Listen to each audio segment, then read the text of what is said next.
இந்திய ராணுவத்தில் பணிபுரியும் போது 2 பிள்ளைகளும் ராவி நதியில் தவறி விழுந்து மரித்து விட்டார்கள். பிறகு அவர் மற்றும் அவர் மனைவி பிள்ளைகள் இழந்த துக்கத்தில் என்ன செய்வது என்று தெரியாமல் தவித்துக் கொண்டு இருக்கும் போது இயேசு கிறிஸ்து தரிசனம் கொடுத்து இருவரும் ஆண்டவருக்கென்று ஊழியம் செய்யும்படி அழைக்கப்பட்டார்கள்.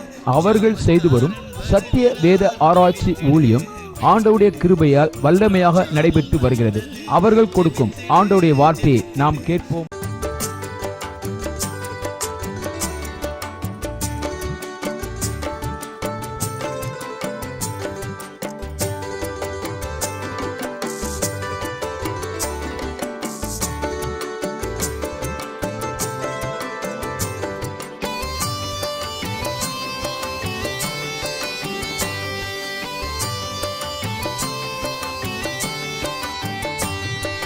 ஜாமக்காரன் வருகிறான், விழித்திடு விழித்திடு, 3ஆம் ஜாமம் வந்தது, ஜெபித்திடு ஜெபித்திடு. ஜாமக்காரன் வருகிறான், விழித்திடு விழித்திடு, 3ஆம் ஜாமம் வந்தது, ஜெபித்திடு ஜெபித்திடு. பரிசுத்த வசனத்தை தேடி நீயும் வாசி, படித்ததை மறவாமல் கருத்துடன் தியானி.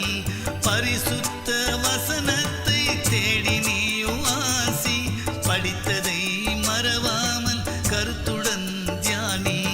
வார்த்தைகள் வல்லமையாய் ஞானமாய் பேசு, வாதைகள் வராது நம்பிக்கையே சாட்சி. வார்த்தைகள் வல்லமையாய் ஞானமாய் பேசு, வாதைகள் வராது நம்பிக்கையே சாட்சி. ஜாமக்காரன் வருகிறான், விழித்திடு விழித்திடு, 3ஆம் ஜாமம் வந்தது, ஜெபித்திடு ஜெபித்திடு.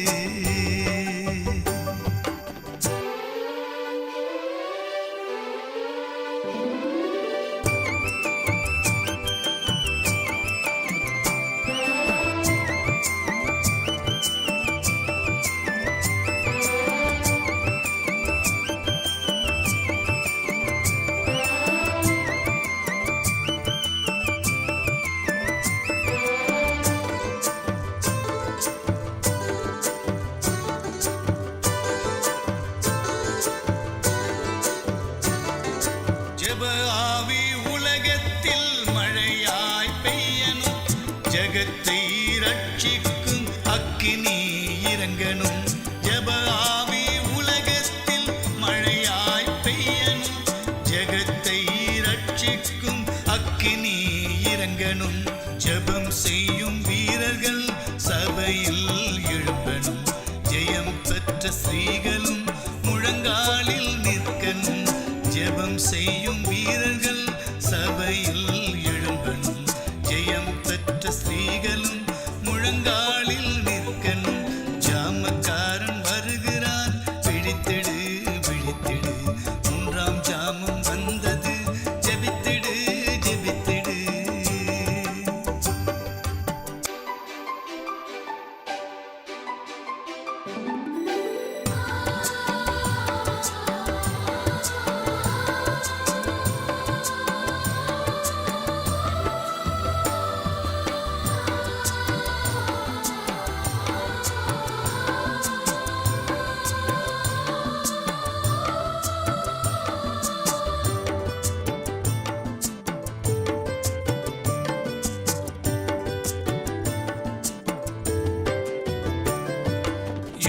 வீரன் கைகளில் சிலுவை கொடி தெரியுது, சீடன் பாடும் சங்கீதம் இமயத்தில் கேட்குது. யுத்த வீரன் கைகளில் சிலுவை கொடி தெரியுது, சீடன் பாடும் சங்கீதம் இமயத்தில் கேட்குது. சமாதான சுவிசேஷ பாதரட்சை அணிந்திடு, ஆவியின் பட்டயமே அணி அணியாய் புறப்படு.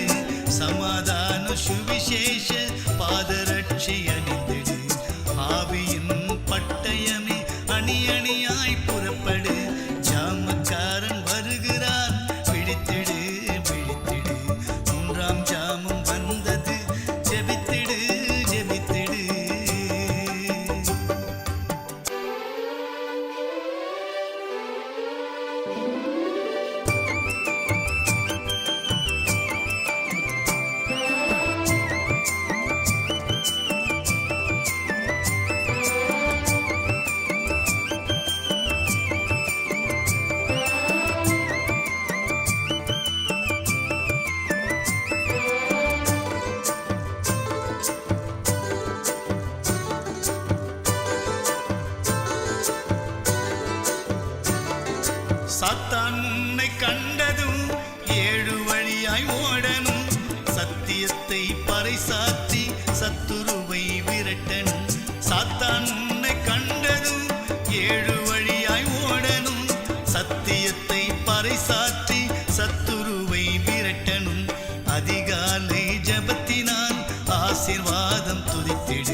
வருகிறார் காத்திரு.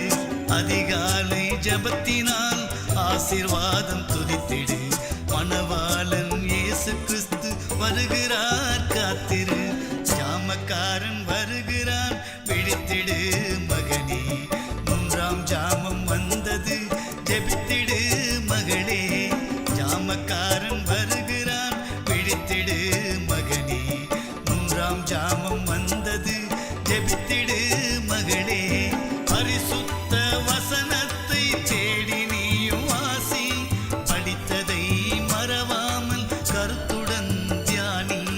பரிசுத்த வசனத்தை தேடி நீயும் வாசி. படித்ததை மறவாமல் கருத்துடன் தியானி. வார்த்தைகள் வல்லமையாய் ஞானமாய் பேசு. வாதைகள் வராது நம்பிக்கையே சாட்சி. வார்த்தைகள் வல்லமையாய் ஞானமாய் பேசு. வாதைகள் வராது நம்பிக்கையே சாட்சி. ஜாமக்காரன் வருகிறான் விழித்திடு மகனே. 3ஆம் ஜாமம் வந்தது ஜெபித்திடு மகளே. கர்த்தர் நல்லவர், கர்த்தர் நல்லவர், இரக்கமுள்ளவர், தயவுள்ளவர், பரிசுத்தர். அவரை நோக்கி பார்க்கிற யாவரையும் தேவன் வெட்கப்பட்டு போகாதபடி செய்கிற தேவன். கர்த்தரை நம்புகிறவர்களை செழிப்பாய் தேவன் வைக்கிற தேவன். கர்த்தரை நம்புகிறவர்களுக்கு உயர்ந்த அடைக்கலம் கொடுக்கிற தேவன். ஓ ஜீசஸ், அல்லேலூயா. எல்லாரும் வாய்களை திறந்து கர்த்தரை நாம் மேம்படுத்தி கொண்டிருப்போமாக. இப்பொழுது கூட தேவன் நல்லவராய் வல்லவராய் இருப்பதை நினைத்து துதிப்போமாக. இந்த வேதாகம பாடத்திற்காக நியமிக்கப்பட்டவர்கள், செலக்ட் பண்ணப்பட்டவர்கள், தெரிந்து கொள்ளப்பட்டவர்கள், அழைக்கப்பட்டவர்களை தேவன் கொண்டு வருவீராக துரிதமாய். ஓம் மைட்டி காட், உங்கள் சித்தம் நடக்கட்டும், எம் சித்தம் அல்ல. அல்லேலூயா. உங்கள் சித்தத்துக்கு எங்களை எல்லாரையும் ஒப்புக் கொடுக்குறோம். சபையை ஒப்புக் கொடுக்குறோம். அல்லேலூயா. சபை மக்களை ஒப்புக் கொடுக்குறோம். அல்லேலூயா, அல்லேலூயா. தேவன் நல்லவர், நல்லவர், நல்லவர், இரக்கமுள்ளவர், கிருபையுள்ளவர். அல்லேலூயா. நீங்கள் எதை செய்தாலும் நன்மைக்கு, நன்மைக்கு, நன்மைக்கு. தேவனே, நீர் ஒழுங்கும் கிரயத்தையும் நடக்கும்படியாக நாங்கள் நடப்பதற்கு தேவன் கிருபை பாராட்டுங்கப்பா. எங்களுடைய குற்றம் குறைகளை மன்னியும். இந்த வகுப்பிற்கு எங்கள் எல்லாரையும் தகுதிப்படுத்தும். இந்த ஜபத்திற்கு தகுதிப்படுத்தும். பிள்ளைகள் இம்மட்டும் அப்பா ஜபித்த ஜபங்களுக்கு உடைய கண்கள் திறந்தவைகளும் உடைய செவிகள் கவனித்திருந்ததுமாய் இருந்ததற்காக எல்லா ஜபங்களையும் நீர் கேட்டு பதில் கொடுத்தமைக்காக உங்களுக்கு கோடி கோடி நன்றி சொல்கிறோம். தொடர்ந்து வந்து கொண்டிருக்கிற பிள்ளைகளை ஆசீர்வதிங்கப்பா. அவர்களை துரிதமாய் கொண்டு வாங்க. நீரே பொறுப்பெடுத்துக்கணும். எப்பொழுது கூட கத்ததாமே அன்பு சகோதரி ஜோதி சாந்தி அவர்களிடத்தில் அப்பா நாங்கள் ஒப்படைக்கிறோம். தேவன் தாமே அவர்கள் மூலமாக எங்களிடத்தில் பேசி எங்களுக்கு கிருபை பாராட்டணும். எல்லா துதிக மகிமை நாம் ஒருவருக்கே செலுத்துகிறோம். பாஸ்டரையும் ஆசீர்வதிங்க, ஜோசுவை ஆசீர்வதிங்க. அல்லேலூயா. எல்லாரையும் எடுத்து வல்லமையான பாத்திரமாய் பயன்படுத்துவதற்காக நன்றி. அவர்கள் மூலமாக எங்களோடு பேச போவதற்காக நன்றி. இயேசுவின் என் நாமத்தில் ஜெபிக்கின்றேன். அன்பின் பரலோக பிதாவே, ஆமேன், ஆமேன். ஹல்லேலூயா, ஹல்லேலூயா, ஹல்லேலூயானா பிரைஸ் லார்டு. உங்கள் எல்லாருக்கும் பிரைஸ் லார்டு. ஏன்னா உங்களுக்கு தெரியாது இல்லையா அதை பற்றி. அதனால் எல்லாருக்கும் பிரைஸ் லார்டு. நாளில் கூட ஒரு வசனம் வாசிக்கலாம். ஒரே ஒரு வசனம், நீதிமொழிகள் 28:1. ஒருவனும் தொடராதிருந்தும் துர்மார்க்கர் ஓடி போகிறார்கள், நீதிமான்களோ சிங்கத்தைப் போல தைரியமாக இருக்கிறார்கள். என்னவா நீதிமான் எப்படி இருக்கிறாங்களாம்? சிங்கத்தை போல தைரியமா இருக்கிறாங்களாம். இன்னைக்கு நம்ம எதை குறித்து பயந்து கொண்டிருக்கிறோம்? ஏன் நம்மக்கிட்ட என்ன இல்லை? நீதி செய்கிறவங்க எப்பவுமே என்ன பண்ண மாட்டோம்? யாருக்குமே பயப்பட மாட்டோம். அநியாயம் செய்தால் என்ன பண்ணுவோம்? பயப்படும். ஒரு தவறு செய்யும்போது தான் பயந்து பயந்து நிற்போம். ஆனால் எந்த தவறு செய்யாதவங்க எப்படி இருப்போம்? தைரியமாக போய் நிற்போம். எல்லா இடத்துல போய் நிற்கலாம். இன்றைக்கி நிறைய பேர் என்ன பண்ணுறோம்? பயந்து இருக்கிறோம். ஏசப்பா சொல்கிறாரு, நீதிமான்கள் எப்படி இருப்பாங்களாம்? சிங்கத்தை போல இருப்பாங்களாம். எப்படி? சிங்கம் என்ன பண்ணும்? சிங்கத்தை பார்த்தா எல்லாருக்கும் பயம் தானே. யாருக்கு பயம்? எல்லாருக்கும் பயம். சிங்கம் பார்த்தாவே பயம். ஆனால் அது கிட்ட போனால் என்ன ஆகும்? நம்மளை பிடிச்சி சாப்பிட்றோம். ஆனால் நீதி செய்வருங்க எப்பவுமே கர்த்தருக்கு பயந்து என்ன பண்ணுவாங்களா இருப்பாங்களா. இன்றைக்கி நம்ம பயத்தோடு இங்கே வந்திருக்கிறோம் இல்லையா? இதுதோ காரிச்சு. ஏன்னா நம்ம கரெக்டாக அந்த அக்கா எதை குறிச்சோ பாட மாட்டோம். எல்லா விஷயத்தையும் நம்ம கரெக்டாக இருக்கணும். நம்மளுடைய வேலை செய்கிற வேலையில், மற்றபடி நம்மளோட பேசும்போது மற்றவங்க கூட உறவாடும் போது ஏன் பயம் வருதுன்னா, தப்பு பேசுறது, தெரியாமல் பேசுறது இல்லையா, ஏதாச்சும் மற்றவங்களை பற்றி போட்டு கொடுக்குறது, இதெல்லாம் என்ன பண்ணணும், நம்மளை விட்டு வெளியே போயிடணும். என்ன போயிடணும்? வெளியே போயிடணும். அம்மா நான் இப்போ தான் வந்தோம், ஏதோ அம்மா சொல்லிட்டாங்க யோசிக்காதீங்க. ஆவியானது காலையில் வரும்போது காரில் இந்த வசனத்தை கொடுத்து நீ பேசணுன்னாரு. எனக்கு தெரியாது அம்மா எப்படி இருக்கிறாங்க, நீங்கள் எப்படி இருக்கிறீங்கன்னு எனக்கு யாரை பற்றியும் தெரியாது.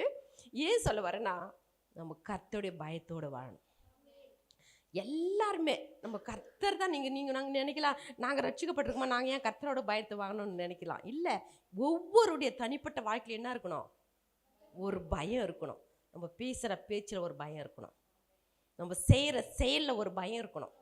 நம்ம செய்கிறது கரெக்டாக செய்கிறோமா? நம்ம பேச்சு மற்றவங்களோட கரெக்டாக பேசுகிறோமா இல்லையா?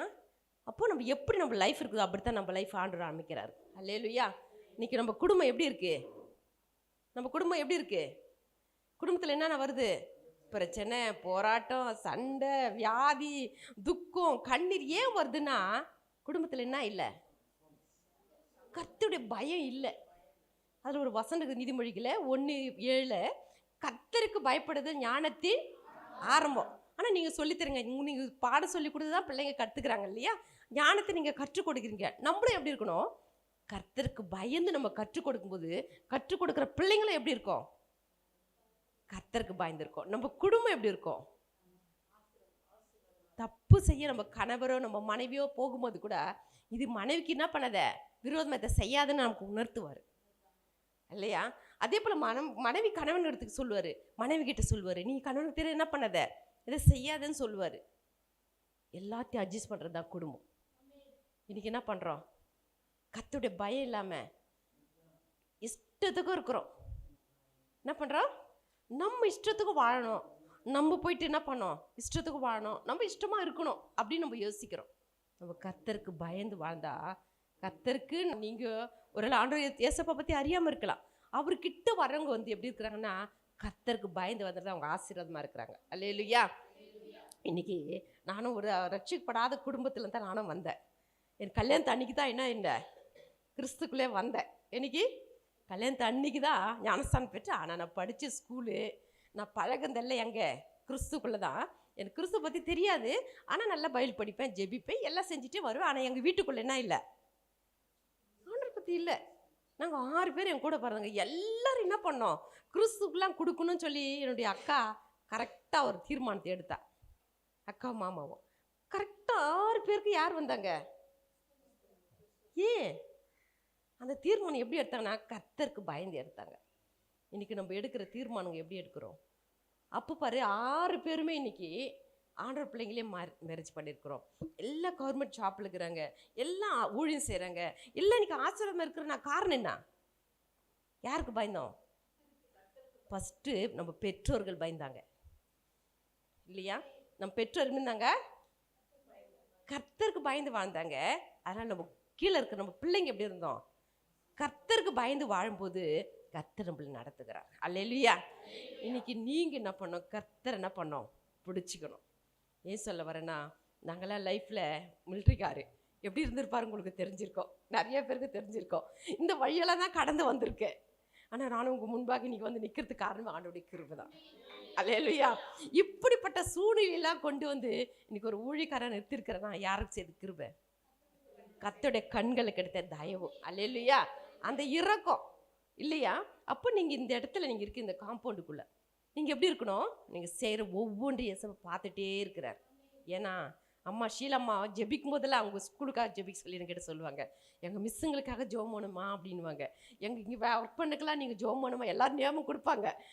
ஏன் சொல்ல வரேன்னா, உங்களுக்கெல்லாம் ஏன் ஜெபிக்கிறாங்கன்னா அந்த பாரம் அவங்களுக்குள்ளே ஆண்டு கொடுத்துருக்குறாரு இல்லையா? உங்களுக்காக ஜெபிக்கிறாங்கன்னா யார் ஜெபிப்பாங்க சொல்லுங்கள்? நீங்கள் நல்லா இருக்கணும், சுகமாக இருக்கணும், உங்கள் குடும்பம் நல்லா இருக்கணும், நீங்கள் நல்லா வாழணும்னு இந்த காலத்தில் யார் நினைக்கிறாங்களா?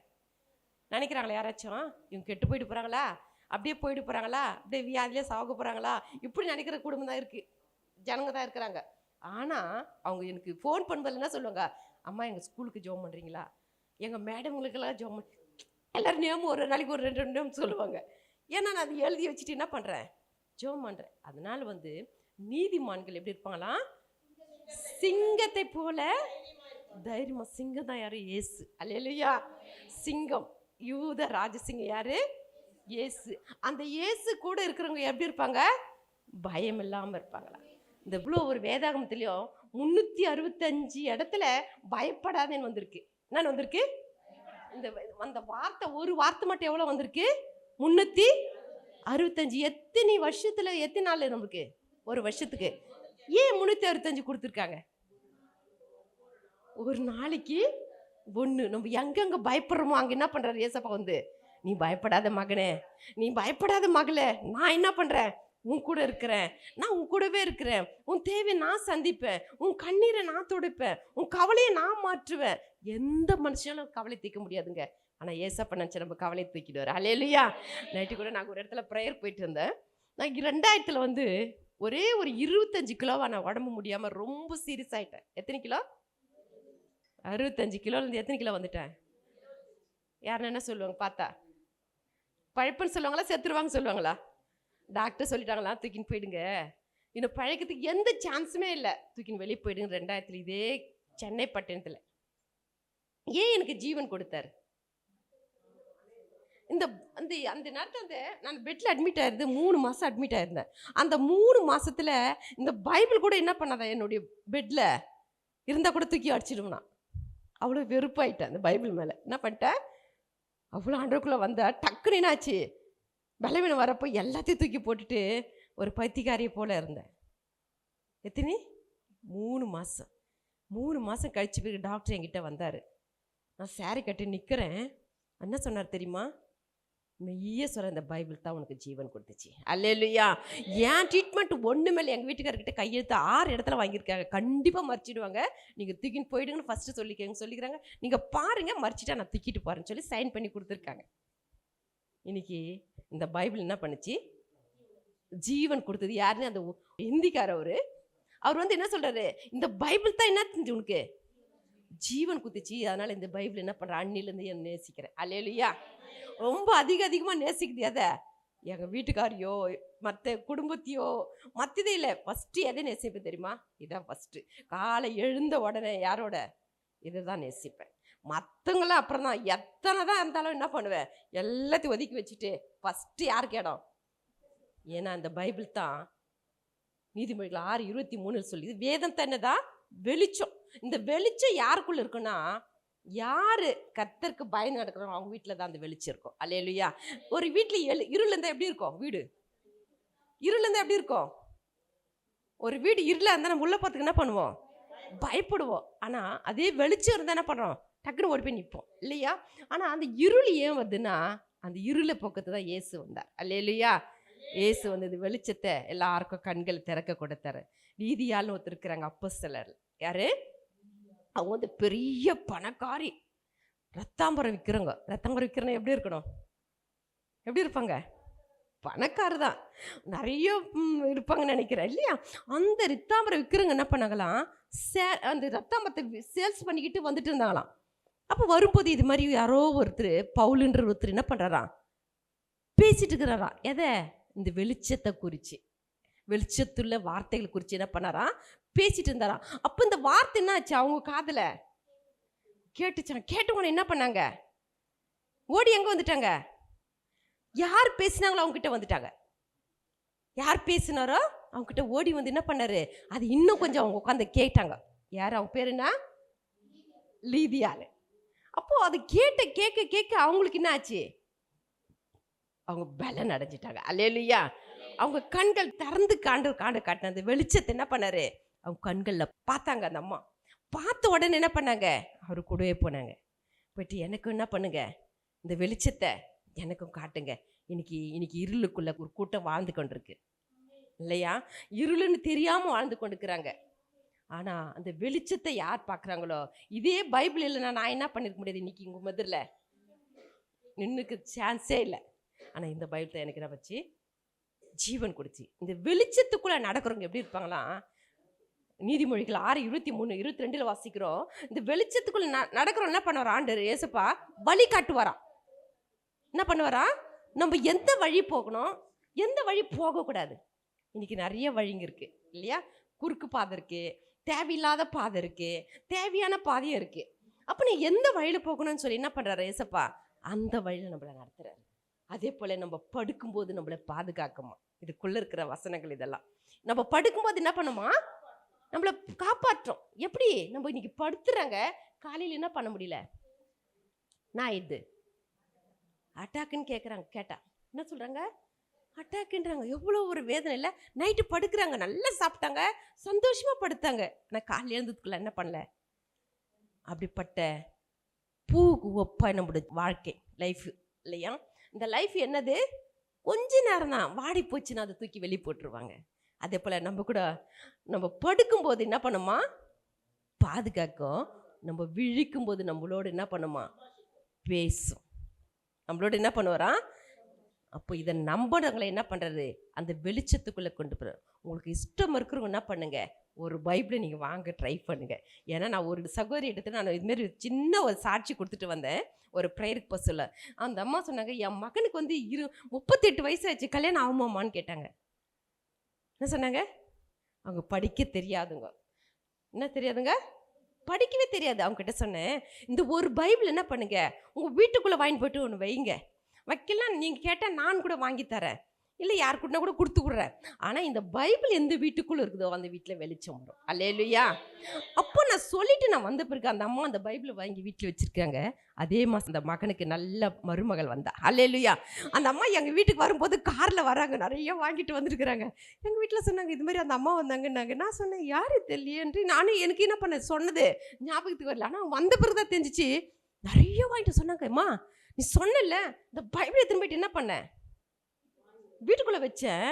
பாருங்க, ஒரே மாசத்துல நல்ல பெண் வந்துச்சு என் மகனுக்கு. இந்த கல்யாணத்துக்கு நீங்களும் ஐயா வந்து என்ன பண்ணுங்க, நடத்தி வைக்கிறீங்களான்னு கேட்டாங்க. நாங்கள் சொன்னோம் அன்றைக்கி நேரத்தில் நாங்கள் வெளியே கிளம்புறோம், நாங்கள் டைம் இருந்தால் என்ன பண்ணுறோம், அதுக்கு வந்து நான் கலந்துக்கிறேன்னு சொல்லுவேன். ஏன்னா அந்த வேதத்துக்குள்ளே என்ன இருக்கு?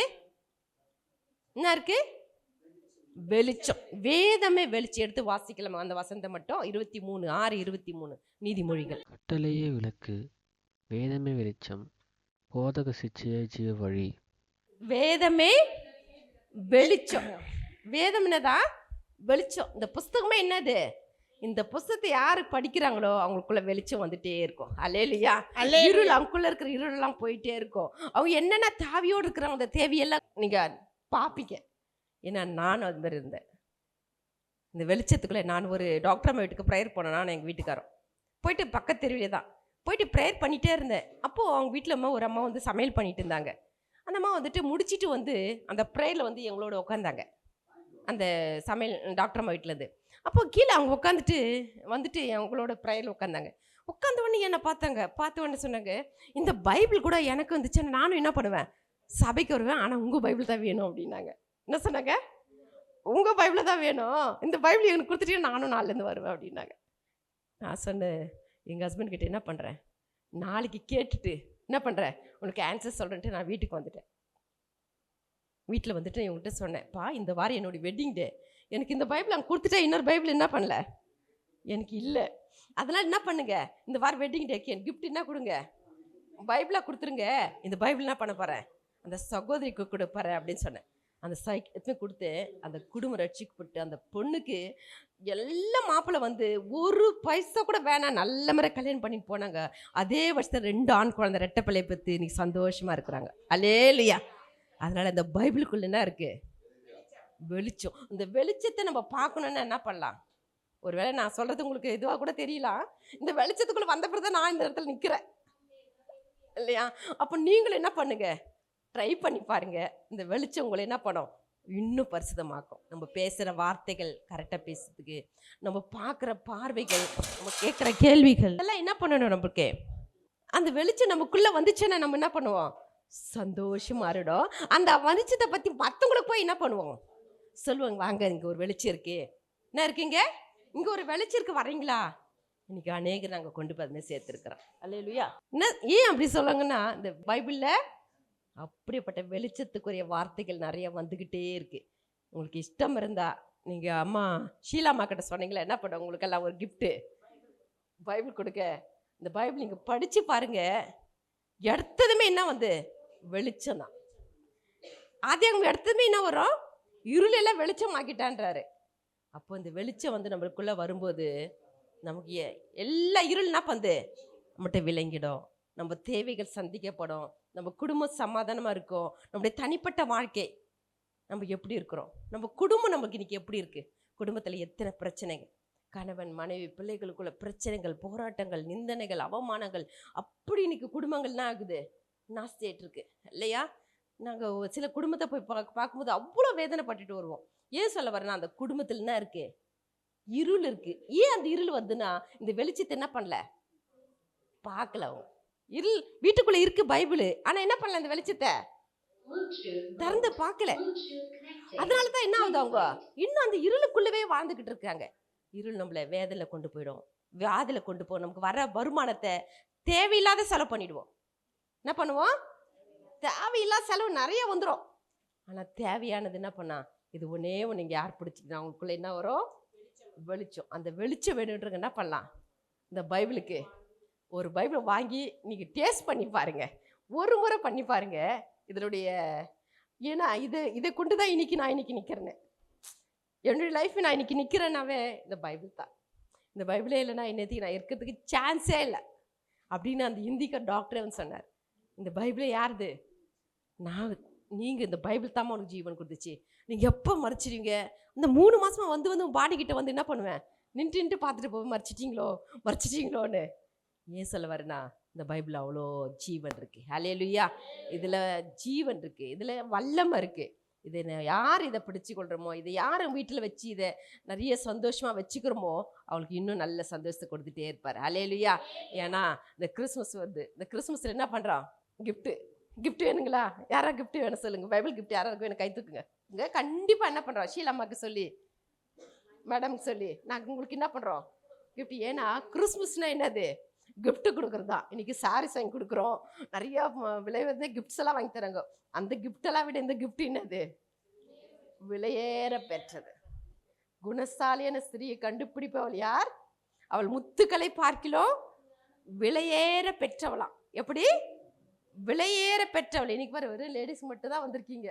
இவ்வளோ பேர் என்ன வந்திருக்கிறோம், லேடிஸுக்கு தான் வந்திருக்கோம். அப்போ இது கேட்டு என்ன பண்ணுங்க, பைபிளை வாங்க, ட்ரை பண்ணுங்க. நாங்களும் என்ன பண்ணுறோம், உங்களுக்காக ப்ரேயர் பண்ணுறோம். உங்களுக்கு என்னதுன்னா ஜெபம்னு சொன்னாக்கா எங்ககிட்ட ஷீலா மேடம் கிட்ட சொன்னீங்கன்னா அவங்க எங்களுக்கு ஃபோன் பண்ணி சொல்லுவாங்க, நாங்கள் ஜெபிப்போம். உங்களுக்காக நிறைய ஜெபிப்போம். நீங்கள் செய்கிற வேலையிலோ, நீங்கள் இருக்கிற இடத்துலையோ, நீங்கள் வீட்லேயும் சரி, எல்லா இடத்துலையும் எப்படி இருக்கணும், இந்த வெளிச்சத்துக்குள்ள நடக்கும். இந்த வெளிச்சம் உங்கள் மேலே இருந்தா அழகும் தானாக வரும். இன்றைக்கி பியூட்டி பார்க் போய் தான் அழகுப்படுத்தணும் இல்லை, தானாக அழகு என்ன பண்ணுறதான்னு ஒருத்தர் கேட்டாங்க, எந்த பியூட்டி போகிறீங்கன்னு கேட்டாங்க. இது வரைக்கும் பியூட்டி பார்க் எந்த பக்கத்துலன்னு கூட தெரியாது. அவங்ககிட்ட நான் சொன்னேன், நான் இது வரைக்கும் எனக்கு அங்கே இருக்குதுன்னே தெரியாது, இங்கே சொல்கிறீங்களே அப்படின்னு சொன்னேன். ஏன் சொல்ல வரேன்னா, பியூட்டி பார் இல்லை, இதுக்குள்ளே யார் போனாலும் உங்களுக்கு அழகு ஆண்டர் கொடுத்துட்டே இருக்குது. இயேசு போல அழகுள்ளவர் யாரும் இல்லைன்னு ஒரு பாட்டு இருக்குது, அந்த பாட்டு பாடி முடிக்கலாம். இயேசுவை போல அழகுள்ளோர் யாரையும் இப்பூவினில் இதுவரை கண்டதில்லை, காண்பதும் இல்லை. இயேசுவை போல அழகுள்ளோர் யாரையும் இப்பூவினில் இதுவரை கண்டதில்லை, காண்பதும் இல்லை. அழகுள்ளவரே பூவில் இந்த வாழ்க்கையிலே நீரே போதும், வேறே வேண்டாம் எந்த நண்பர் இயேசுவே. மண்ணுக்காக மாணிக்கத்தை விட்டிட மாட்டேன், இந்த மண்ணுக்காக மாணிக்கத்தை விட்டிட மாட்டேன். சம்பூரண அழகுள்ளோர் என்னை மீட்டு கொண்டீரே, சம்பூரணமாக என்னை உந்தனுக்கீந்தே. சம்பூரண அழகுள்ளோர் என்னை மீட்டு கொண்டீரே, சம்பூரணமாக என்னை உந்தனுக்கீந்தே. பூரண அழகுள்ளவரே பூவில் இந்த வாழ்க்கையிலே நீரே போதும், வேறே வேண்டாம் எந்த நண்பர் இயேசுவே. மண்ணுக்காக மாணி மண்ணுக்காக மாணிக்கத்தை விட்டிட மாட்டேன். ஹல்லேலூயா. அப்பா உம்மை ஸ்தோத்திரிக்கிறோம்ப்பா. இந்த நாளில் கூட வந்திருக்கிற அருமையான பிள்ளைகள் ஒவ்வொருக்கா நாங்கள் செபிக்கிறோம். ஒவ்வொருடைய தனிப்பட்ட வாழ்க்கை உடைய அன்பின் கரத்தில் ஒப்பு கொடுக்குற ஏசப்பா. அவருடைய குடும்ப வாழ்க்கையை ஒப்பு கொடுக்குறப்பா. அவங்க செய்கிற ஒவ்வொரு லைஃப்பில் இருக்கிற ஒவ்வொருத்தையும் உங்களுடைய கரத்தில் நாங்கள் தாழ்த்தி ஒப்பு கொடுத்து செபிக்கிறப்பா. ஒவ்வொரு இருதயத்தை பார்க்கிற தேவன், என் இருதயத்துக்கு ஏற்றவன் என்று சாபிதை பார்த்து சொன்னீங்கப்பா. இருதயத்துக்கு ஏற்றவர்களாய் இந்த அருமையான பிள்ளைகளை நீர் மாற்ற முடியும். அன்பின் கருத்திரங்களை ஒப்பு கொடுத்து நாங்கள் செபிக்கிறோம் அப்பா. லீதியாளின் கண்கள் திறக்கப்பட்டதுன்னு சொல்லி நாங்கள் வாசிக்கிறோம்ப்பா.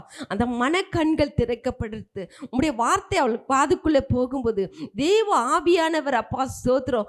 அவள் அப்பா மகளை நீ ரட்சித்தது போல ஏசப்பா. அந்த கடைசி நாட்கள்ல ஏசப்பா மனக்கண்கள் பிள்ளைகளுக்கு திறக்கப்பட்டு உண்மை அறிவிலே வளரும்படியா, உம்முடைய ஞானத்திலே வளரும்படியா, உம்முடைய அறிவு புத்தியிலே வளரும்படியா, தெளிந்த புத்திருளா காணப்படும்படியா இந்த நாளில் வந்திருக்கிற ஒவ்வொரு பிள்ளைகளும் உம்முடைய அன்பின் கருத்துங்களை ஒப்பு கொடுத்து நாங்கள் ஜெபிக்கிறப்பா. ஸ்தோத்திரப்பா. ஸ்தோத்திரம் ஸ்தோத்திரம் ஸ்தோத்திரையா. கண்கள் இருந்தும் காணாமலும், வாயிருந்தும் பேசாமலும், காது இருந்தும் கேளாமல் இருக்கிறதுக்கு ஓடுகிற எல்லாரையும் உம்முடைய கருத்தில் நாங்கள் ஒப்பு கொடுக்கிறேன் ஏசப்பா. அவர்கள் அப்பா ஸ்தோதற்குள்ள ஜீவன் இல்லை என்று உணர்ந்து கொள்ள கிருபைத்தாங்கப்பா. உமக்கு ஸ்தோத்திரம். ஒவ்வொரு தொட்டு நீங்க பேசுங்க. இருதயங்களை தொடுகிறவர் நீங்கப்பா. என்னை தொட்டவன் என் கண்மணியை தொட்டான் என்று சொல்லி நாங்கள் வாசிக்கிறோம்ப்பா. அதன்படி இயேசுப்பா என் பிள்ளைகளை தொட்டு இந்த நாளில் பேசுங்க. உடைய வெளிச்சத்தை அவர்கள் காணட்டும். இருளுக்கு ஜனங்கள் இந்த வெளிச்சத்தை கண்டார்கள் என்று சொல்லி நாங்கள் வாசிக்கிறப்பா. இந்த வெளிச்சத்தை அவர்கள் கண்கள் காணும்படியா நீ தரப்போகிற கிருபைக்கு உமக்கு ஸ்தோத்திரம், உமக்கு ஸ்தோத்திரம், உமக்கு ஸ்தோத்திரம், உமக்கு ஸ்தோத்திரையா. வந்திருக்கிற பிள்ளைகளை ஒவ்வொரு உடைய கரத்தில் தாழ்த்துக்கிறோம்ப்பா. ஒவ்வொரு இருதயத்தை நீர் பேசி நீ ஸ்திரப்படுத்தி பலப்படுத்தி நிற்க வைக்கும்படி உடைய கரத்தில் ஒப்பு கொடுக்கிறப்பா. நீதிமான்கள் சிங்கத்தை போல அப்பா யாருக்கு பயப்படாமல் இருப்பாங்க ஏசப்பா. ஆனால் உம்முடைய பிள்ளைகள் அப்பா ஸ்தோத்திரம் நீதிமான்களாக இருந்து சிங்கத்தை போல அப்பா ஸ்தோத்திரையா காணப்படும்படிய ஒவ்வொரு பொறுப்பெடுங்கப்பா. ஸ்தோத்திரம் ஸ்தோத்திரம். செய்கிற வேலையில் நீதி, இருக்கிற இடத்துல நீதி, பேசுகிற இடத்துல நீதி, பார்க்கிற இடத்துல நீதி, கேட்கிற இடத்துல நீதியை கொடுத்து நடத்தும்படி உம்முடைய கரத்தில் நாங்களை ஒப்பு கொடுத்து செபிக்கிறப்பா. உமக்கு ஸ்தோத்திரம். இந்த நாள் கூட வந்த பிள்ளைகள் ஒவ்வொருவோடு நீர் பேசுங்க. எல்லாவற்றையும் உடைய கரத்தில் தாழ்த்துக்கிறோம். அருமையான ஷீலா மேடம் செபிக்கிறேன். மேடம் அன்பின் கரத்தில் ஒப்பு செபிக்கிறப்பா. அவளை நீர் முழுவதுமாக பொறுப்பெடுங்கப்பா. அவளுடைய தேவைகளை சந்திங்கப்பா. அவளுக்கு நல்ல சுக பலன் ஆரோக்கியத்தை கொடுங்கப்பா. இன்னும் உமக்கென்று ஓட, உமக்கென்று உழைக்க, உமக்கென்று நிற்க, உமக்கென்று பேச, உமக்கென்று பார்க்க அந்த கிருபை கொடுத்து இன்னும் நீர் நடத்தும்படி உடைய கரத்தில் ஒப்பு கொடுத்து நாங்கள் செபிக்கிறப்பா. உமக்கு ஸ்தோத்திரம், உமக்கு ஸ்தோத்திரம். அன்பு எல்லாவற்றையும் தாங்கும் சொல்லி சகிக்கும் சொல்லி நாங்கள் வாசிக்கிறோமே. அவர்களை நீர் தாமே அப்பா இதுவரை நீ சகிக்கும்படியான கிருபை கொடுத்து நடத்தி வந்திருக்கீங்க. இன்னும் நீர் நடத்தும் சுவாமி. அவளை கரம் பிடித்து நடத்துங்க. அவளை உங்களுடைய கண்ணீர் மணி போல பாதுகாத்து நடத்துங்க. அவள் செய்கிற ஒவ்வொரு வேலையும் கூட இருங்க. ஒவ்வொரு நிமிஷம் அவளை கிருபை அவளை சூழ்ந்து பாதுகாக்கட்டையா. நாங்கள் ஒரு மனதோடு செபிக்கிறப்பா. அவளை நீங்க ஆசீர்வதிங்க அப்பா. ஸ்தோத்திரம், உமக்கு ஸ்தோத்திரையா. அவள் சிங்கத்தை போல அப்பா ஸ்தோத்திரையா. அப்பா பயமில்லாத இருக்க கிருபை தந்து நடத்துங்க ராஜா. ஒவ்வொரு நிமிஷமும் உம்முடைய கிருபை அவளை சூழ்ந்து பாதுகாக்கட்டும். உமக்கு ஸ்தோத்திரம். அந்த நாளில் கூட அடிமையை அடியானி கூட கொண்டு வந்தீங்க. உமக்கு ஸ்தோத்திரம். எங்களை கூட தாழ்த்துக்கிறோம் அப்பா. நாங்கள் அப்பா ஸ்தோத்திரம். நாங்கள் அப்பா ஒரு நாட்களிலே நாங்கள் போன நாட்களில் இருளில் கிடந்தோம்ப்பா. எங்களை இந்த வெளிச்சத்துக்கு கொண்டு வந்தீங்க. அந்த வெளிச்சத்தை கொண்டு வந்து அந்த வெளிச்சத்துக்குரிய எங்களை மாற்றி வெளிச்சத்துக்குரிய பிள்ளைகளோட பேச நீ கிருபை கொடுத்துருக்கீங்க. உமக்கு நன்றி அப்பா. நன்றி நன்றி. நடத்தி வந்த வழிகளுக்கா நன்றி. இனிமேல் நடத்த போகிற வழிகளுக்கா நன்றி. இம்மட்டு நடத்தி வந்து நன்றி. நிர்மையான ஸ்கூலை குடும்ப காலத்தில் ஒப்பு கொடுத்து செபிக்கிறப்பா. இங்குள்ள ஒவ்வொரு டீச்சரையும் ஆசீர்வதிங்க. குடும்பங்களை ஆசீர்வதிங்க. அவங்களுக்குள்ள தாழ்மையர்களுக்கு கிருபை அளிப்பேன்னு சொன்ன தேவன் ஒவ்வொருக்கும் தாழ்மையை கொடுங்க இசப்பா. உங்களுடைய கிருபை அவர்களை பெற்றுக்கொள்ளட்டும். கிருபை பெற்றவளை வாழ்க என்ற மரியாதை நீங்கள் வாழ்த்தினீங்க. அதுபோல் ஒவ்வொரு நாங்கள் வாழ்த்தி நாங்கள் செபிக்கிறோம். இந்த இடத்துல இருக்கிற ஒவ்வொரு மிஸ்ஸையும் உங்களுடைய கருத்தில் தாழ்த்தி ஒப்பு கொடுக்குறையா. ஒவ்வொரு குடும்பத்திலும் போதுமான சமாதானம் கொடுத்து சந்தோஷமாக நடத்தும்படி உங்களுடைய கருத்தில் ஒப்பு கொடுத்து செபிக்கிறோம். இங்கே வருகிற பிள்ளைகளுக்காக செபிக்கிறேன். அவருடைய பெற்றோருக்காக செபிக்கிறேன். ஒவ்வொரு இங்கே ஆசீர்வதிங்க. இந்த காம்பவுண்ட் முழுதும் ரத்தத்தை நாங்கள் தெளிக்கிறோம்ப்பா. இயேசு ரத்தத்தை இடம் முதல் தெளிக்கிறோம். தேவ தூதர்கள் இந்த இடத்துல உலாவட்டும் ஐயா, உமக்கு ஸ்தோத்திரம். சத்துரு இந்த இடத்துல இந்த அப்பா அந்த ஸ்கூலுக்கு விரோதமாக எடுக்கிற ஒரு ஆயுதம் கூட வாய்க்காதபடி செய்யுங்கப்பா, ஸ்தோத்திரம். இங்கே வருகிற ஒவ்வொரு பிள்ளைகளும் அப்பா அந்த இடத்துல காம்பவுண்டு கால் வைக்கும்போது ஒரு சமாதானம் பெற்று சமாதானமாக அந்த இடத்தை விட்டு கடந்து போக கிருபை தரும்படி உங்களுடைய அன்பின் கரத்தில் ஒப்பு கொடுத்து ஜெபிக்கிறோம். அம்மாவே ஆசீர்வதிங்க, மேடமே ஆசீர்வதிங்கப்பா, ஸ்தோத்திரம். அந்த பிள்ளைகளை ஆசீர்வதிங்க, வர தடைப்பட்ட பிள்ளைகளை ஆசீர்வதிங்க. உங்களுடைய கிருபைக்குள்ளே தாழ்த்துக்கிறேன், பொறுப்பெடுத்து வழி நடத்தும். துதி கனமகிழம் ஒரே கெடுக்கிறோம் ஜீவனுள்ள நல்ல தகப்பனே. ஆமேன், ஆமேன், ஆமேன். அல்லேலூயா. எத்தனை பேர் சந்தோஷமாக இருக்கிறீங்க? எத்தனை பேர் இந்த போர்டில் எழுதுலாம் படிச்சீங்க? போர்டில் 8 பாடங்கள் எழுதப்பட்டிருக்கிறது. மேலே வந்து ஹெட்டிங்கில் பார்த்தீங்கன்னா சத்தியவேத ஆராய்ச்சி, வித்யாசாலை, தரிசன ஊழியம். எங்களுடைய ஊழியம் வந்து சத்தியவேத ஆராய்ச்சி, வித்யாசாலை, தரிசன ஊழியம். அல்லேலூயா. இங்கிலீஷில் சொன்னால் truth Bible research institute vision ministry, சத்திய வேத ஆராய்ச்சி. இது 8 பாடத்தில் நீங்கள் பார்த்தீங்கன்னா முதலாவது 3வது சீரியலை நீங்கள் வாசித்து பாருங்கள். என்ன இருக்குது? இயேசு கிறிஸ்துவை குறித்து நிறைவேறின பழைய ஏற்பாட்டு தீர்க்க தரிசனங்கள். அல்லேலூயா. பழைய ஏற்பாட்டு தீர்க்க தரிசனங்கள். 2வது அங்கே பார்த்தீங்கன்னா இந்த பழைய ஏற்பாட்டு தீர்க்கதரிசனம் நிறைவேறத்துக்கு கிட்டத்தட்ட பார்த்தீங்கன்னா 4000 வருடங்கள் ஆயிடுச்சு. எத்தனை வருடம்? இயேசு கிறிஸ்துவத்தில் வரப்போகிறாரு, அதை சொல்லுவதற்கு இத்தனை தீர்க்கதரிசிகள் எழுப்பினார்கள். புரியுங்களா? இந்த 4000 வருஷத்தில் பார்த்தீங்கன்னா கிட்டத்தட்ட 5 சாம்ராஜ்யம் உலகத்துக்கு வந்தது. எத்தனை சாம்ராஜ்யம்? முதல் சாம்ராஜ்யம் என்ன? ஹிஸ்ட்ரி படித்தவங்க சொல்லுவீங்க. முதல் சாம்ராஜ்யம் என்ன? இந்த உலகத்தில் முதல் ஆட்சி புரிந்தவங்க யார் சொல்லுங்கம்மா? எந்த நாடு முதல் ஆட்சி புரிந்தது? தெரியல. யாராவது பின்னாடி தெரியுங்களா? ஹிஸ்ட்ரி படிச்சுங்க, ஹிஸ்ட்ரியில் நல்லா மாஸ்டராக இருக்கிறவங்க. கிரேக்கர் இல்லை. முதல் பாபிலோன் ஆட்சி. அல்லேலூயா. பாபிலோன் என்று நீ கேள்விப்பட்டிருப்பீங்க. அதுதான் முதல் இந்த உலகத்தில் ஆட்சி புரிந்தது. புரியுங்களா? இந்த பாபிலோன் ஆட்சி பார்த்தீங்கன்னா கிட்டத்தட்ட அதில் முதல் ராஜா வந்து நேபுகாத்நேச்சர். யார்? ஆமாம். இந்த நேபுகாத்நேச்சர் வந்து இந்த உலகத்தில் வரும்போது, அதாவது பார்த்தீங்கன்னா தானியேல் என்ற ஒரு தீர்க்கதரிசி அங்கே இருக்கிறார், தேவனுடைய பிள்ளைகள். அப்போ அதை நீங்கள் பார்த்தீங்கன்னா இந்த பாபிலோன் ராஜாவாகிய நேபுகாத்நேச்சர் ஒரு சிலை, ஒரு மனுஷனுடைய சொப்பனத்திலே அவருக்கு ஒரு மனுஷனுடைய உருவம் தென்படுகிறது. அந்த உருவத்தில் பார்த்தீங்கன்னா அவருடைய தலை வந்து கோல்டாக இருக்கிறது, அவருடைய மார்பகம் வெள்ளியாக இருக்கிறது, அவருடைய வயிற்று பகுதி வந்து வெங்கலமாக இருக்கிறது, 3வது அவருடைய கால் பகுதி இரும்பாக இருக்கிறது, மீதியானது கீழே இருக்கிறது இந்த கால் பகுதி கீழே பாதப்படி வந்து மண்ணாறு சேராக இருக்கிறது. இதுதான் 5 ராஜ்யம். கோல்டு என்பது பாபிலோன் ராஜ்யம். புரியுங்களா? அந்த வெள்ளி என்பது மேதியா பெர்சியா ராஜ்யம். மேதியா பெர்சியா ராஜ்யம். அந்த வெங்கலம் என்பது அது கிரேக் ராஜ்யம். என்ன ராஜ்யம்? கிரேக் ராஜ்யம். அந்த இரும்பு என்பது ரோம் ராஜ்யம். எத்தனை பேருக்கு தெரியும் ரோம்? எல்லாருக்குமே ரோம்னு ஒரு ஆட்சி வந்து தெரியுங்களா? பல 2000 வருஷத்துக்கு முன்னாடி இந்த உலகத்தை ஆண்ட ஒரே மனுஷன் ரோம் ராஜ்யம். அப்போ அந்த காலத்தில் ராஜ்யம் ஆளுதுன்னா முழு உலகத்தையும் அவங்க தான் எடுப்பாங்க, பொறுப்பெடுப்பாங்க. அந்த ரோம் ராஜ்யம் முடிந்த பிறகு இந்த களிமண் என்பது மக்கள் ராஜ்யம். என்ன ஆட்சி? மக்கள் ஆட்சி என்பது இரும்பும் சேரும் ஒட்டாது போல இந்த ராஜ்யம் வந்து ஒரு ராஜ்யம் இன்னொரு ராஜ்யத்தோடு என்ன பண்ணுறதில்ல, ஒட்டுறதில்லை. அப்படின்னா வந்து ஒரு ஸ்ரீலங்கா, பாகிஸ்தான் நம்மளாம் வந்து கொஞ்ச நேரம் பேசுவோம், அப்புறம் விலகிடுவோம், கொஞ்ச நேரம் பேசுவோம், அப்படி விலகிடுவோம். இது என்ன ராஜ்யம்? மக்கள் ராஜ்யம். அப்போ இந்த கிரேக்க ராஜ்யத்திலிருந்து இந்த இயேசு கிறிஸ்து தீர்க்க தரிசனம் உரைத்தவர்கள் எதுக்கு வரைக்கும் உரைக்கிறாங்க? 4000 வருஷத்தினுடைய தீர்க்க தரிசனங்களை உரைக்கிறார்கள். அல்லேலூயா. அதில் முதலாவது தீர்க்க தரிசனம் நீங்கள் பார்த்தீங்கன்னா அங்கே எண்ணாங்க புஸ்தகம் வாசிக்கலாம். எண்ணாங்க புஸ்தகம் பாருங்க, 24ஆம் அதிகாரம் 17ஆம் வசனம். அவரை காண்பேன், இப்பொழுது அல்ல, அவரை தரிசிப்பேன், சமீபமாய் அல்ல. ஒரு நட்சத்திரம் யாக்கோபிலிருந்து உதிக்கும், ஒரு செங்கோல் இஸ்ரவேலிலிருந்து எழும்பும். அது மோவாபின் எல்லைகளை நொறுக்கி சேத் புத்திரர் எல்லாரையும் நிர்மூலமாக்கும். ஒரு நட்சத்திரம், புரியுங்களா, ஒரு நட்சத்திரம் எங்கேருந்து உதிக்குமா? யாக்கோப்பிலிருந்து உதிக்கும். அல்லேலூயா. அப்போது ஒரு நட்சத்திரத்தை நீங்கள் பார்ப்பீங்க, கிறிஸ்மஸ் நாட்களில் ஒரு நட்சத்திரத்தை என்ன செய்வாங்க? கட்டுவாங்க. கட்டுறாங்களே இல்லைங்களா?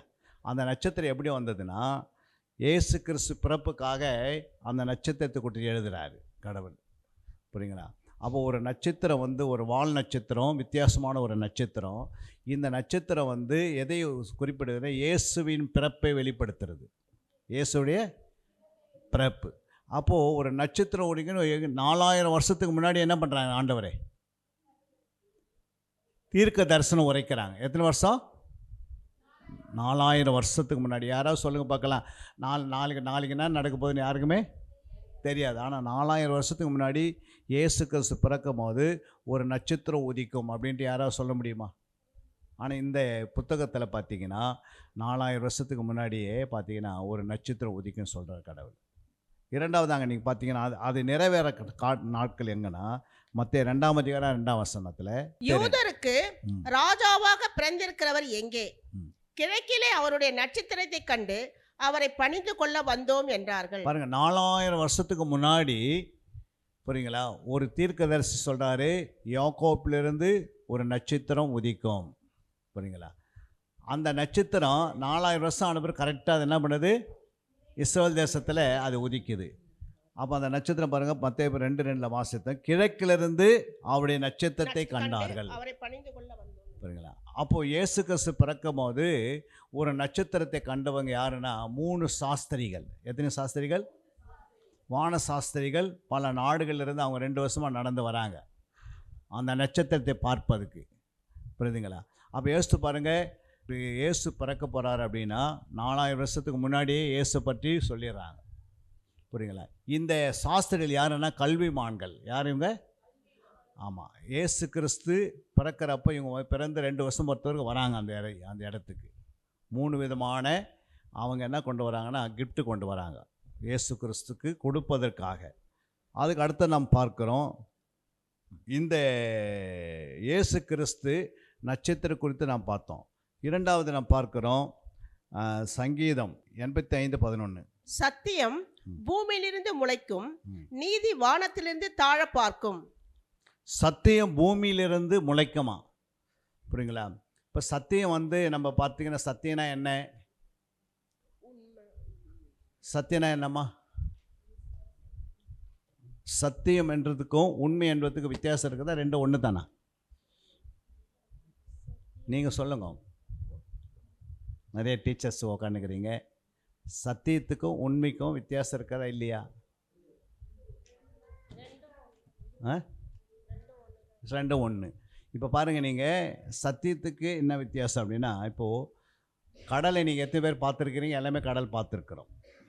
இந்த கடலை காலையில் சூரியன் அது மேலே உதிக்கும் போது கடல் தண்ணி என்ன கலரில் இருக்கும்? ரெட் கலரில் இருக்கும், சிவப்பு கலரில் இருக்கும். ஒரு மனுஷன் ஓடி போய் பார்த்துட்டு, இது மாதிரி நான் வந்து கடலை வந்து ரத்த கலரில் நான் பார்த்தேன், நீங்கள் வந்து எல்லோரும் பாருங்கள் அப்படின்னு சொல்லி காலையில் அவர் போய் ஊரில் இருக்கிறவங்களாம் கூட்டின்னு வந்து 12 மணிக்கு நிற்கும் போது கடலுடைய தண்ணி என்ன கலரில் இருக்கும்? நீல கலர் ஆயிடுச்சு. அப்போது அவர் என்ன பண்ணியிருக்கிறாரு?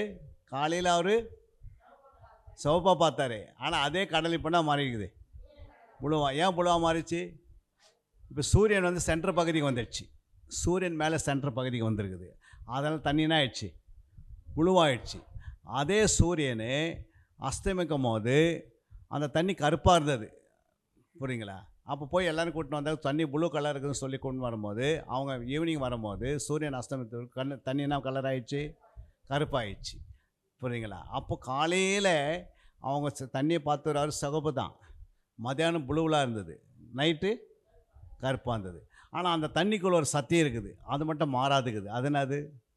இப்போ காலையில் பார்த்த தண்ணி, புரியுங்களா, சிகப்பு, மத்தியானம் பார்த்தது ப்ளூவு, இரவு பார்த்தது கருப்பு.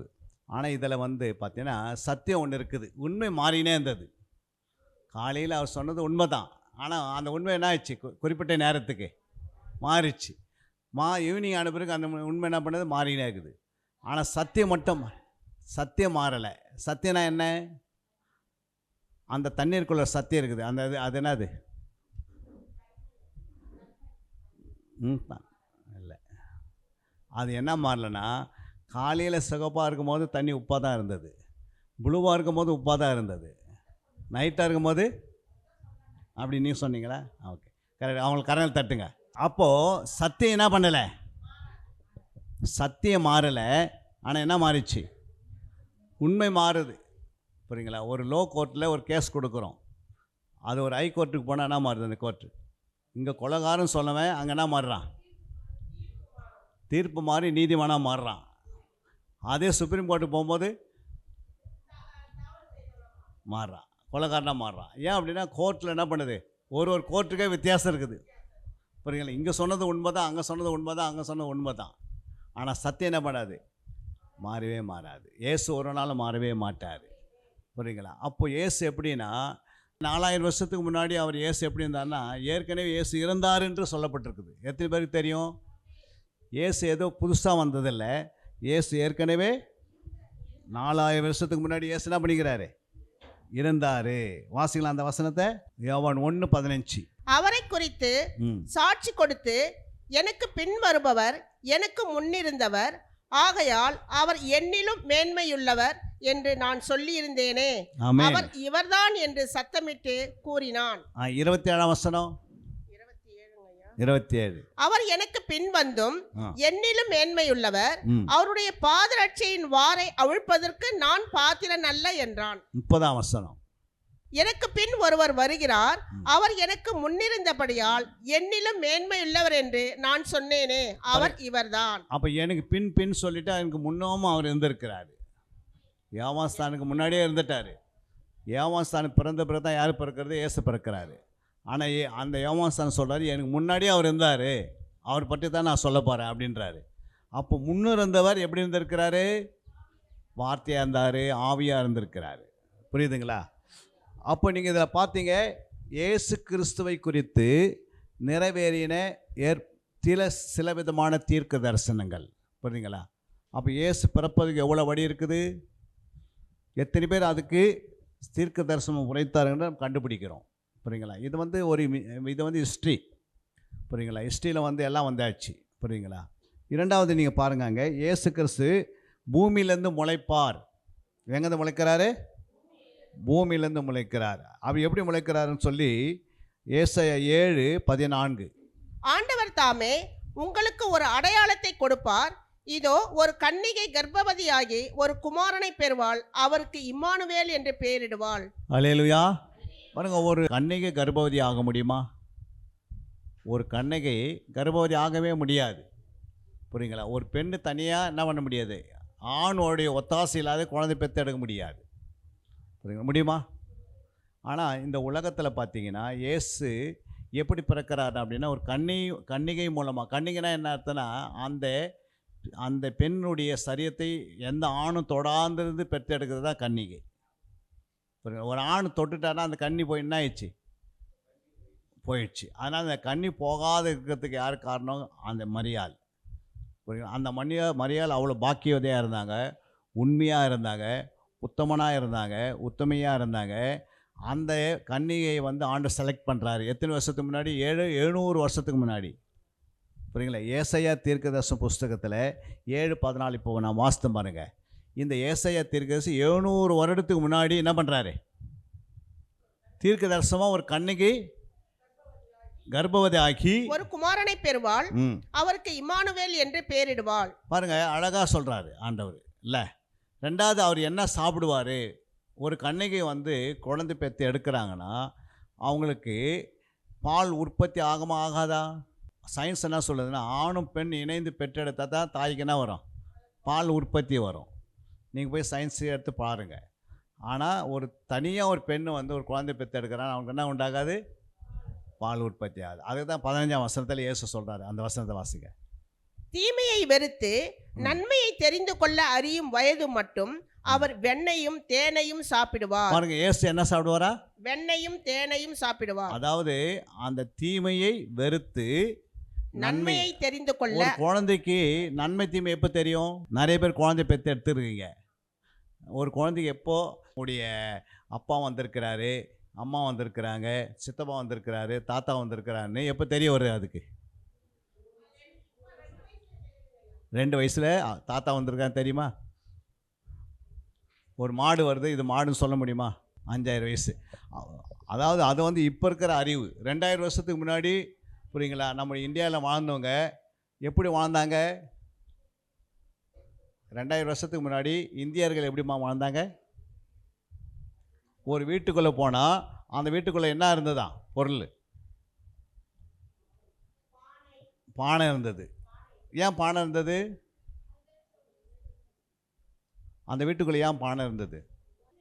இல்லை, ஒரு வீட்டுக்குள்ளே ஏன் பானை இருந்ததுன்னா அவங்களுக்கு அவ்வளோதான் அறிவு. அந்த அறிவுக்கு ஏற்ற பார்த்தா என்ன இருந்தது? அங்கே பானை இருந்தது. புரியுங்களா? நம்ம கூட வீடு பார்க்குறோம். அறிவு வளர வளரத்தான் என்ன உண்டாகுது? ஒரு மனுஷனுக்கு அறிவு வளர வளர இப்போ நீ ஒரு வீட்டுக்குள்ளே போனால் என்ன இருக்குது? ஒரு கிளாஸ் தண்ணி குடிக்கணும்னா என்ன இருக்குமா உள்ள? ஒன்று பானை இருக்குதா? இல்லை. என்ன இருக்குது? அறிவு வளரும் போது தான் என்ன ஆகுது? 2000 வருஷத்துக்கு முன்னாடி யாரும் ஃபேண்ட்டு போடல. என்ன போட்டாங்க? எல்லாம் கோமணம் கட்டினே வாழ்ந்துருந்தாங்க. புரியுதுங்களா? அப்போ 2000 வருஷத்துக்கு முன்னாடி இயேசு பிறக்கிறாரு. அவர் பிறந்த பிறகு அவருக்கு என்ன கொடுக்கணுன்னு பைபிளில் 700 ஆண்டுக்கு முன்னாடி எழுதுகிறாரு. புரியுங்களா? அவர் என்ன சாப்பிடுவாரா? வெண்ணையும் தேனையும் சாப்பிடுவார். அப்போ வெண்ணைக்கும் தேனுக்கு என்ன வித்தியாசம்?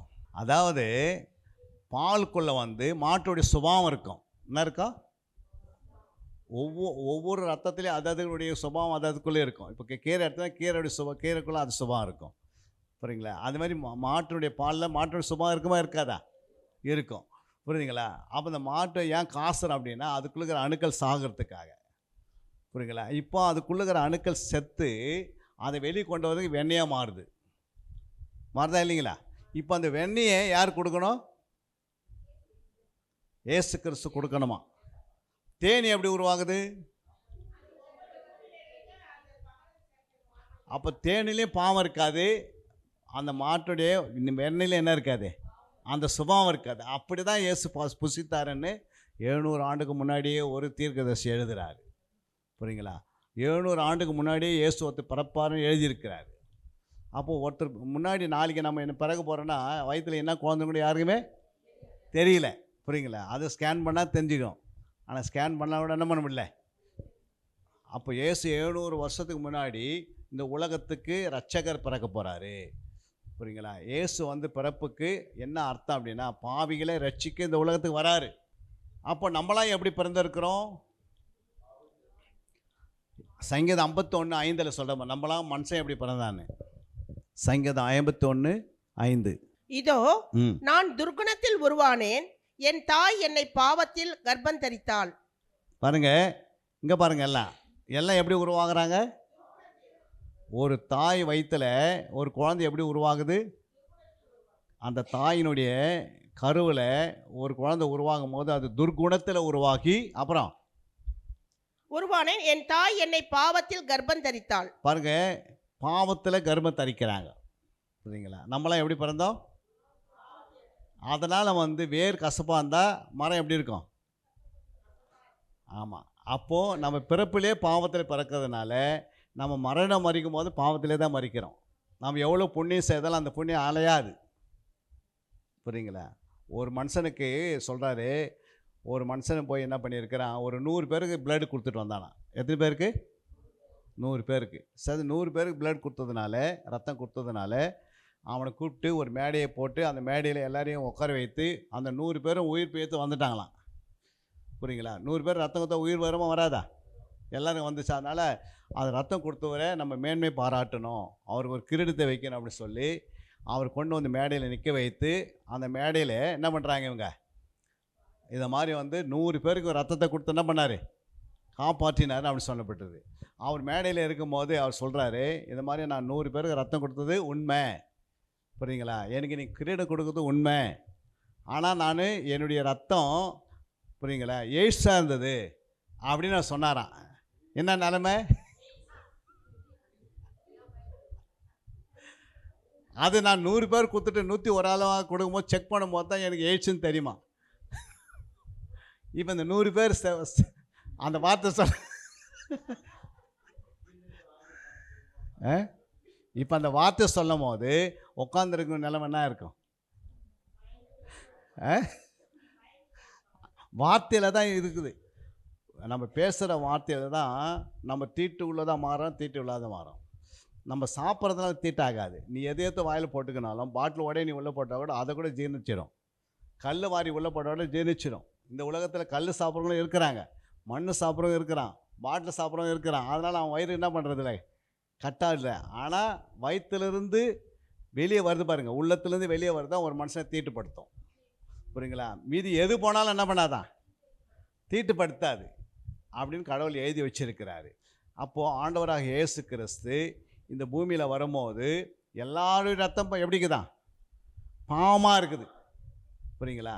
அப்போ பாவிகளை ரட்சிக்கும்படி இந்த உலகத்துக்கு இயேசு வராரு. புரியுங்களா? அப்போ நம்ம பாவம் நம்முடைய பாவம் போக்கணும்னா நம்ம எப்படி உருவாக்கப்பட்டோம்னு ஃபஸ்ட்டு நமக்கு தெரியணும். நம்ம எப்படி உருவாக்கப்பட்டோம்? பாவத்தில் கர்ப்பம் தரிச்சிட்டோம். புரியுங்களா? நம்ம எல்லாமே எப்படி, இயேசு தவிர மீதி இந்த உலகத்தில் எத்தனை பேர் வந்தாங்களோ அத்தனை பேரும் பாவத்தில் கர்ப்பம் தரிச்சிட்டாங்க. புரியுங்களா? அதனால் வேறு கசப்பாக இருந்தால் மரம் எப்படி இருக்கும்? கசப்பாக இருக்கும். நம்ம பிறக்கும் போதே பாவமாக இருந்தால் மறிக்கும் போதே எப்படி இருப்போம்? அப்போ இந்த பாவத்தை அழிக்கக்கூடிய வல்லமை யாருக்கு ஆண்டவர் தான். அந்த பாவம் இல்லாத பிறக்கிறதுக்கு ஒருத்தர் தான் அழிக்கக்கூடிய வல்லமை இருக்குது. அதனால தான் இயேசு என்ன சொல்கிறாருன்னா, அங்கே பாருங்கள், இயேசு கிறிஸ்துவின் பிறப்பு 4 3 தீர்க்க தரிசனம் உரைக்கப்பட்டுச்சு. இயேசு இப்போ பிறக்கிறாரு. எங்கே பிறக்கிறாரு? எருசலேமில் பிறக்கிறாரு. அதுக்கு பிறகு வளர்றாரு. இயேசு கிறிஸ்து வளர்ப்பு எங்கே வளர்றாரு? இஸ்ரவேல் தேசத்தில் வளர்றாரு. புரியுங்களா? அதுக்கு பிறகு நம்ம பார்க்குறோம், இயேசு கிறிஸ்து தரும் சரீர சுகம். என்ன சுகம்? சரீர சுகம்னா என்ன? ஒரு 12 வருஷமாக ஒரு சகோதரி, அவங்க எப்படி இருந்தாங்களா? 12 வருஷமாக அவங்களுக்கு அந்த உதிரி போக்கு தொடர்ந்து வந்துனே இருக்குமா. மந்த்லி போவாங்களா லேடிஸ். அது 12 வருஷம் தொடர்ந்து வரும்போது எப்படி இருக்கும்? அந்த லேடிஸ் எப்படி இருப்பாங்க? அதுக்கு எவ்வளோ கோடிக்கணக்கில் செலவு பண்ணாலும் சுகமாகலையா. அப்போது இயேசு கிறிஸ்துடைய சரீரத்தை அவங்க தொடுறாங்க. யார் சொல்கிறது? உடனே அந்த உதிரி போக்க நின்று அவங்க சுகமடைந்து இயேசுவை மகிமைப்படுத்தினாங்க. புரியுங்களா? அது ஒரு 2 நாள் வந்து நின்றுட்டு இயேசுகிட்ட போய் தொட்டுருக்க மாட்டாங்க. இப்போ இயேசு கிறிஸ்துவை சரீரத்தை தொடலை, ஆனால் வஸ்திரத்தை தொடுறாங்க அந்த அம்மா.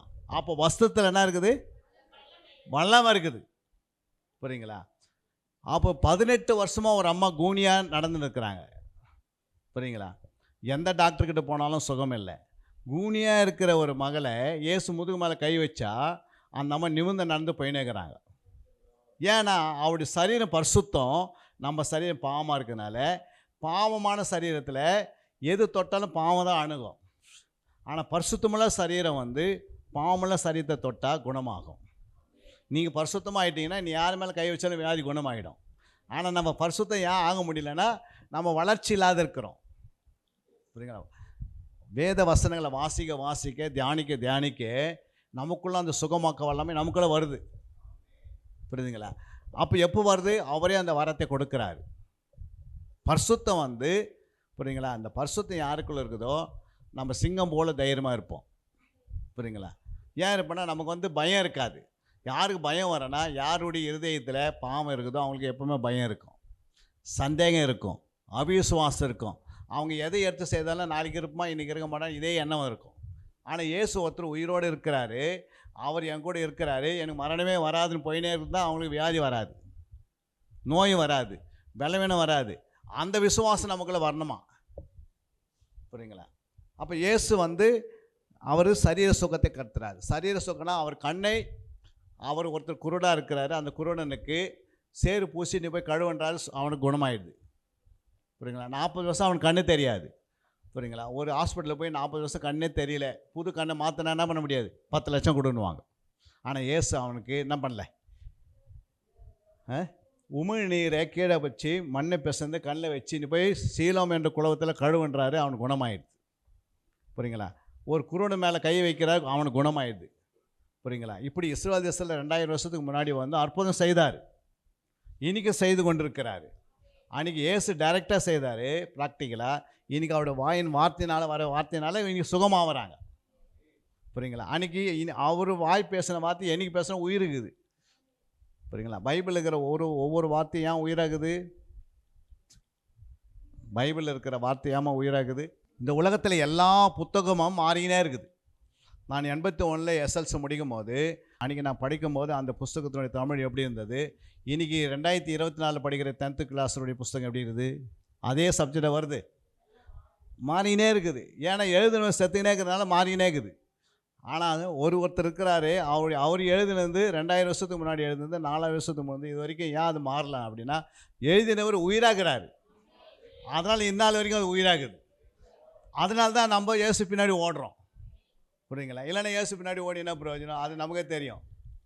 புரியுங்களா? அப்போது இயேசு நமக்கு உயிராக இருக்கிறனால அவர் என்ன செய்கிறாரு? சுகம் தந்துனே இருக்கிறாரு.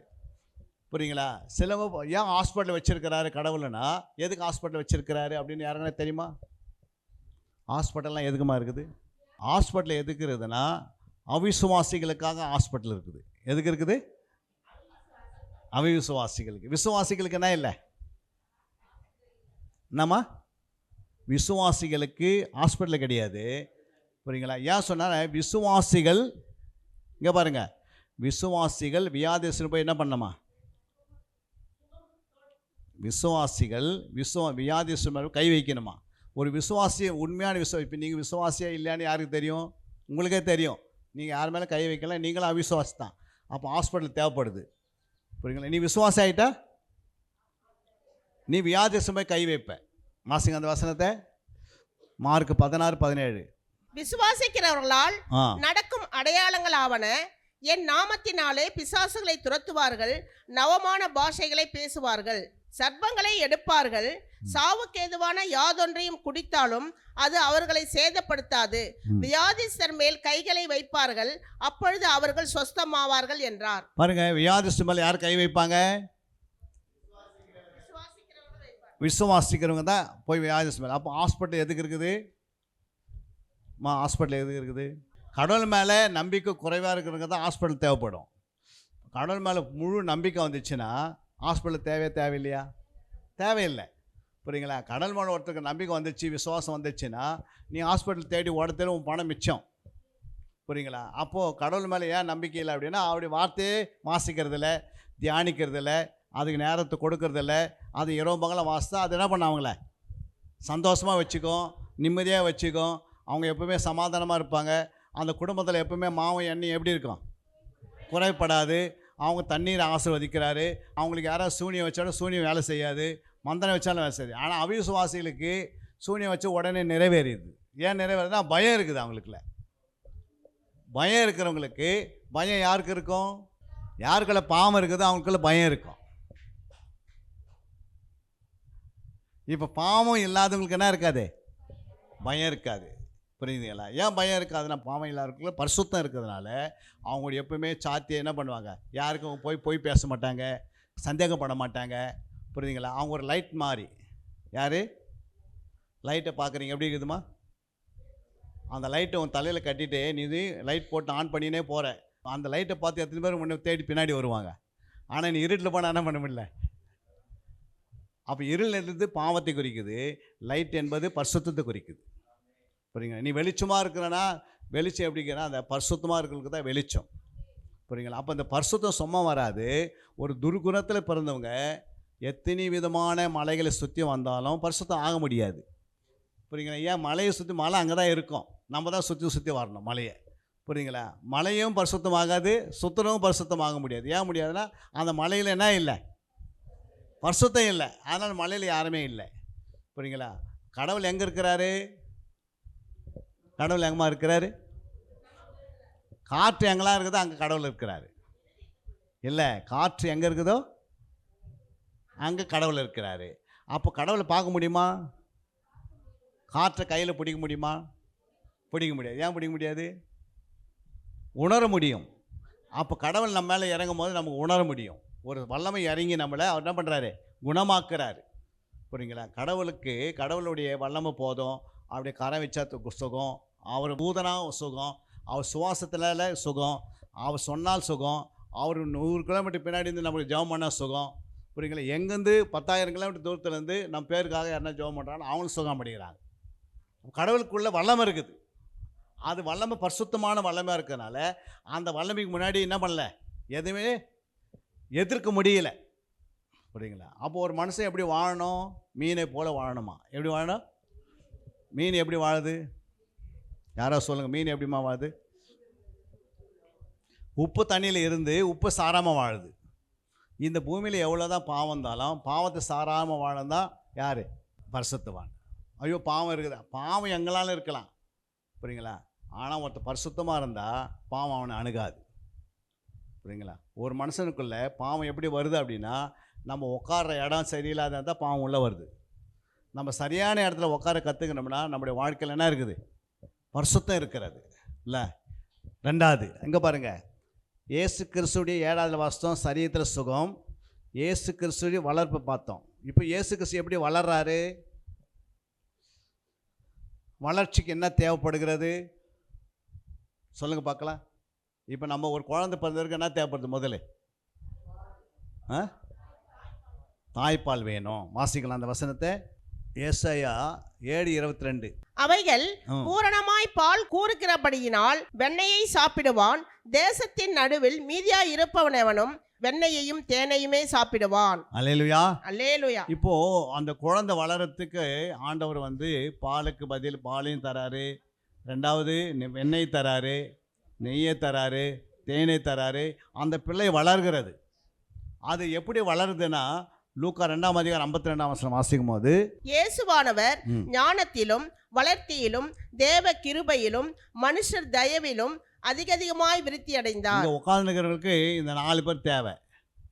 ஒன்று ஞானம் தேவை, விஸ்டம். புரியுங்களா? அந்த ஞானம் ஒருத்தருக்குள்ளே இல்லை அப்படின்னா என்ன பண்ண முடியாது.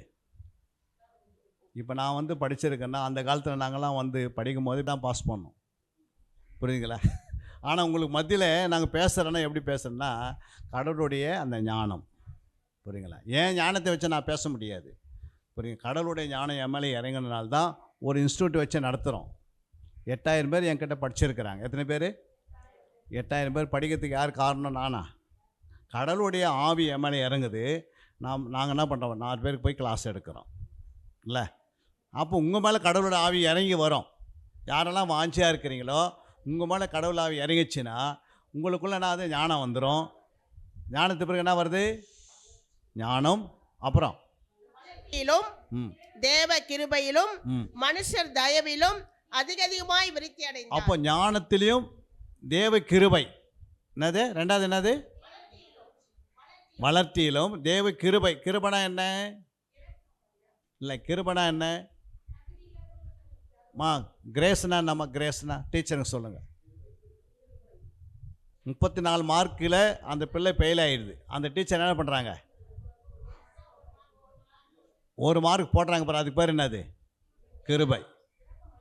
கிருபை, கிரேஸ் மார்க்குன்னு போடுறாங்க. தெரியும், பார்த்துக்கிறீங்களா? அதுக்கு பேர் தான் என்னது? அந்த 1 மார்க் போட்டிருக்கு, அந்த பிள்ளை என்ன ஆகிடுது? பாஸ் ஆகிடுது. 1 வருஷம் அதுக்கு தேவையில்லை எக்ஸ்ட்ரா போய் படிக்கிறதுக்கு. அந்த மாதிரி நீங்கள் கிருபைனா என்னன்னா, இப்போ உங்கள் பிள்ளையை கொண்டு போய் ஸ்கூலில் விடுறீங்க. புரியுங்களா? விடும்போது அது எந்த பஸ்ஸில் ஏறுதுன்னு அந்த குழந்தைக்கு தெரியுமா? தெரியுது. யாருக்கு தெரியும்? தாய்க்கு தெரியும். ஃபஸ்ட்டு எந்த அது ஸ்கூல் எந்த பஸ்ஸில் போகணுன்னு. ரெண்டாவது அது பேக்கில் என்ன சாப்பாடு இருக்குதுன்னு யாருக்கு தெரியும்? தாய்க்கு தெரியும். எந்தெந்த புத்தகம் இருக்குதுன்னு யாருக்கு தெரியும்? தாய்க்கு தான் தெரியும். ஏன்னா குழந்தைங்க என்ன பண்ணாது? தெரியாது.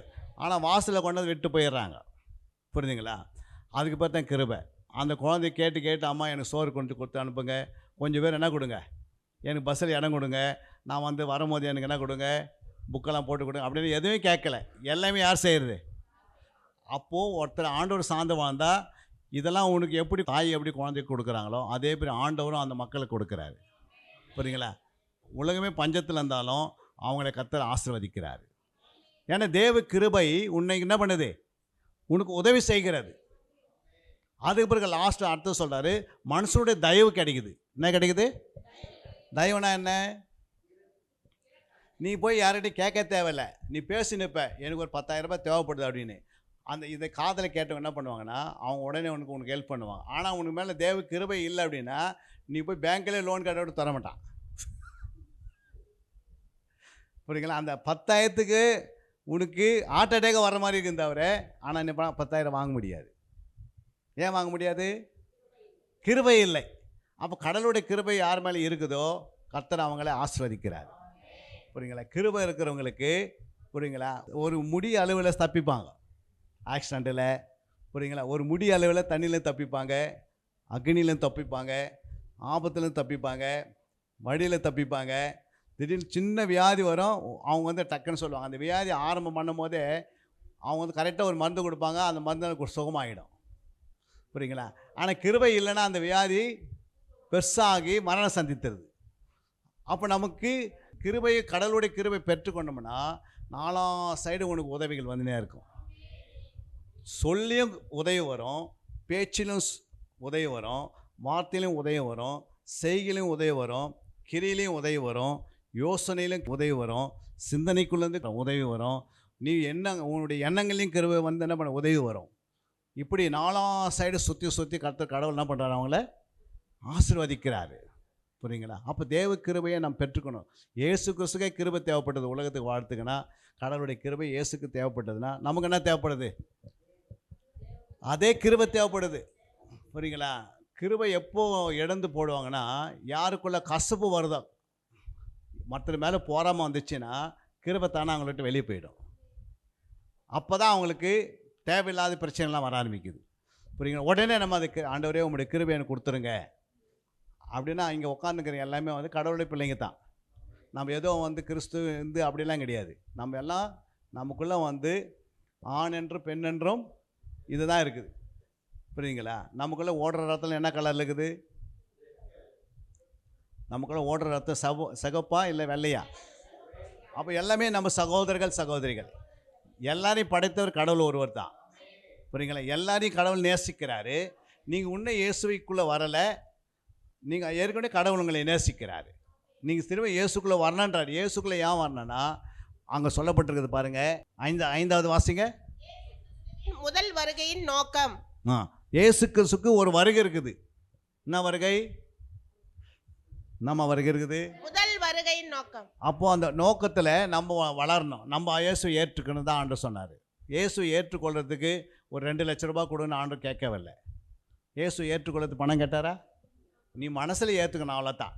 புரியுங்க? நீ எந்த பொட்டுனா வச்சுக்கோ, நீ எப்படின்னா வாழ்ந்துக்கோ, ஆனால் இயேசு கிறிஸ்து உள்ளே இருக்கணும். ஃபஸ்ட்டு யார் இருக்கணும்? இயேசு. நம்ம சடங்காச்சாரியம் எதனா பண்ணிக்கலாம் நீங்கள், ஆனால் நமக்குள்ளே யார் இருக்கணும்? இயேசு முதல்ல வரணும். அப்போ இயேசுவை நீ விசுவாசிக்கணும். புரியுங்களா? இயேசு உள்ள மனசில் வச்சுக்கினீங்கன்னா எந்த துஷ்டுக்கரை என்ன பண்ணாது, அவங்கள அணுகாது. அதுக்கடுத்தது பாருங்கள், இயேசு கிறிஸ்து சீசரை என்ன பண்ணுறாரு? 1வதுல இயேசு கிறிஸ்து சீசர்களை தெரிந்து கொண்டது. பாருங்க, இயேசு கிறிஸ்து அவருடைய ஊழியத்தில் 12 சீசர்களை செலக்ட் பண்ணுறாரு. எத்தனை பிள்ளைங்கள?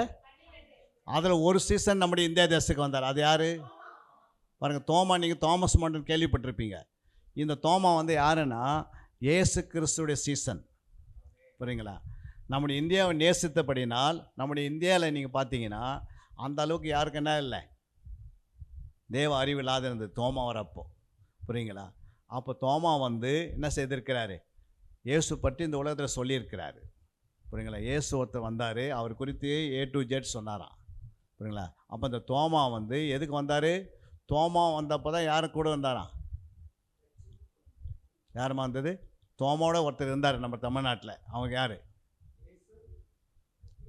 இல்லை, இயேசு இல்லை. இயேசு இருந்தார். தோமா இருந்த காலகட்டத்தில் ஒருத்தர் இந்த பூமியில் வாழ்ந்தார். அவர் யார்? ஒரு முக்கியமானவர். அவரை பற்றி பேசாத ஆளே கிடையாது பாடத்தில். திருவள்ளுவர். யார் சொன்னது? கரங்களை தட்டுங்க அவங்களுக்காக. புரியுங்களா? அதனால தான் திருவள்ளுவர் எழுதுனதுக்கும் பைபிளுக்கும் இன்றைக்கி பார்த்தோன்னா ரொம்ப கனெக்டாக இருக்கும். அந்த வார்த்தைகள் வந்து புரியலைன்னா கூட அதை தமிழை டிரான்ஸ்லேட் பண்ணி பார்த்தீங்கன்னா உனக்கு எல்லாமே 2 பேரும் ஒன்றா உட்காந்து எழுதுனாங்க, தோமாவும் திருவள்ளுவரும். அதனால் எதுக்கு சொல்ல வரேன்னா, அந்த காலகட்டத்தில் நம்ம நாட்டை கடவுள் நேசித்தார், நம்முடைய இந்தியாவை. அதனால தான் 127 நாடுகளில் இந்தியா பேரும் பைபிள் இருக்குது. வாசிங்க அந்த வசனத்தை. எஸ்தர் 1:1. இந்த தேசம் முதல் பாருங்க, இந்து தேசம் முதல் எத்தியோப்பியா தேசம் வரைக்கும் உள்ள 127 நாடுகளையும் அரசாண்ட அகாஸ்வேருவின் நாட்களிலே சம்பவித்தது. பாருங்க, ஒரு ராஜா, அகாஸ்வேரு ராஜான்றது இந்த மேதிய பெர்சியா ராஜா, இவர் என்ன பண்ணாரா, 127 நாடுகளில் முதல் நாடு எந்த நாடா? இந்த தேசம். நம்ம தேசத்துக்கு என்ன பேர்? இந்த தேசம்னு பைபிளில் பேர் எடுத்துருக்குது. அன்றைக்கே எடுத்துட்டார் கடவுள். புரியுங்களா? இது சரித்திரம். புரியுங்களா? சரித்திரம் நிறைய பேருக்கு தெரியாதனால தான் இது என்ன காலம்னு யாருக்குமே தெரியல. புரியுங்களா? இது சரித்திரத்தின்படி தான் அந்த உலகத்தை கடவுள் எழுதி வச்சிருக்கிறார், எந்தெந்த காலகட்டத்தில் யார் யார் வருவாங்கன்னு. புரியுங்களா? அப்போது இப்போ இருக்கிறது மக்களாட்சி. இந்த மக்களாட்சியில் இயேசு கிறிஸ்துடைய 2ஆம் வருகை காணப்படும். என்ன வருகை? 2ஆம் வருகை. அதுக்கு தான் அதுக்குள்ள ஒரு மனுஷன் என்ன பண்ணால் ரட்சிப்பு, பொதுவான ரட்சிப்பு பெற்றிருக்கணும். 8வது பூரண ரட்சிப்பு பெற்றிருக்கணும். நித்திய ரட்சிப்புகளை போயிடணும். புரியுங்களா? நமக்கு ஒரு வாழ்கிற எல்லா மக்களுக்கும் மறு வாழ்க்கை ஒன்று வச்சிருக்கிறார் கடவுள். புரியுங்களா? மரணத்துக்கு பிறகு ஒரு வாழ்க்கை இருக்குது. அது எந்த ஒரு புத்தகத்தில் எழுதப்படலை, பைபிளில் மட்டும்தான் மரணத்துக்கு பிறகு ஒரு வாழ்க்கை. அதனால தான் இயேசு கிறிஸ்து 2வது பார்த்தீங்கன்னா மரணம், இயேசுவின் மரணம், அடக்கம், உயிர்த்தெழுதல். அப்போ மரணம் என்ன? மரணம்னா என்னன்னா அது எப்போ நடக்குது? இயேசு கிறிஸ்து மரணம் எப்போ நடந்தது? எந்த நாளில் நடந்தது? எந்த நாளில் நடந்ததுமா? இயேசு கிறிஸ்து மரணம் எந்த நாளில் நடந்தது சொல்லுங்க. குட் ஃப்ரைடே அன்றைக்கி தான் மரணம். புரியுங்களா? 2வது என்னது? அவர் அந்த பகுதியில் 3 நாளைக்கு அடக்கம் பண்ணுறாங்க. எத்தனை நாள்? ஒரு கல்லல் எடுத்து போய் இயேசு வைக்கிறாங்க 3 நாள். 3 நாள் முடிஞ்ச பிறகு இயேசு என்ன பண்ணுறாரு? உயிர்த்தெழுந்துடுறாரு. புரியுதுங்களா? எல்லாருக்கும் பிறப்பு மரணம் தான் எழுதுவாங்க, பர்த்டே கொண்டாடுறது. புரியுங்களா? ஒன்று பிறப்பு நாள் பர்த்டே, மரண நாள் டெத்து. புரியுங்களா? அதுவும் கொண்டாடுறாங்களே இல்லையா? ஜப கூட்டம்லாம் வைக்கிறாங்க, அவங்கவுங்க ஒன்று ஒன்று வைக்கிறாங்க. ஆனால் இயேசு கிறிஸ்து 3 நாள் பிறக்கிறாரு, மரிக்கிறாரு, உயிரோடு எழுந்துக்கிறாரு. அப்போ அவரை ஏற்றுக்கொண்டு எத்தனை பேர் இருந்தாலும் அவங்க பிறப்புலேயும் அவங்களுடைய மரணத்துக்கு பிறகு அவங்களுக்கு ஒரு உயிர்த்தெழுதல் இருக்குது.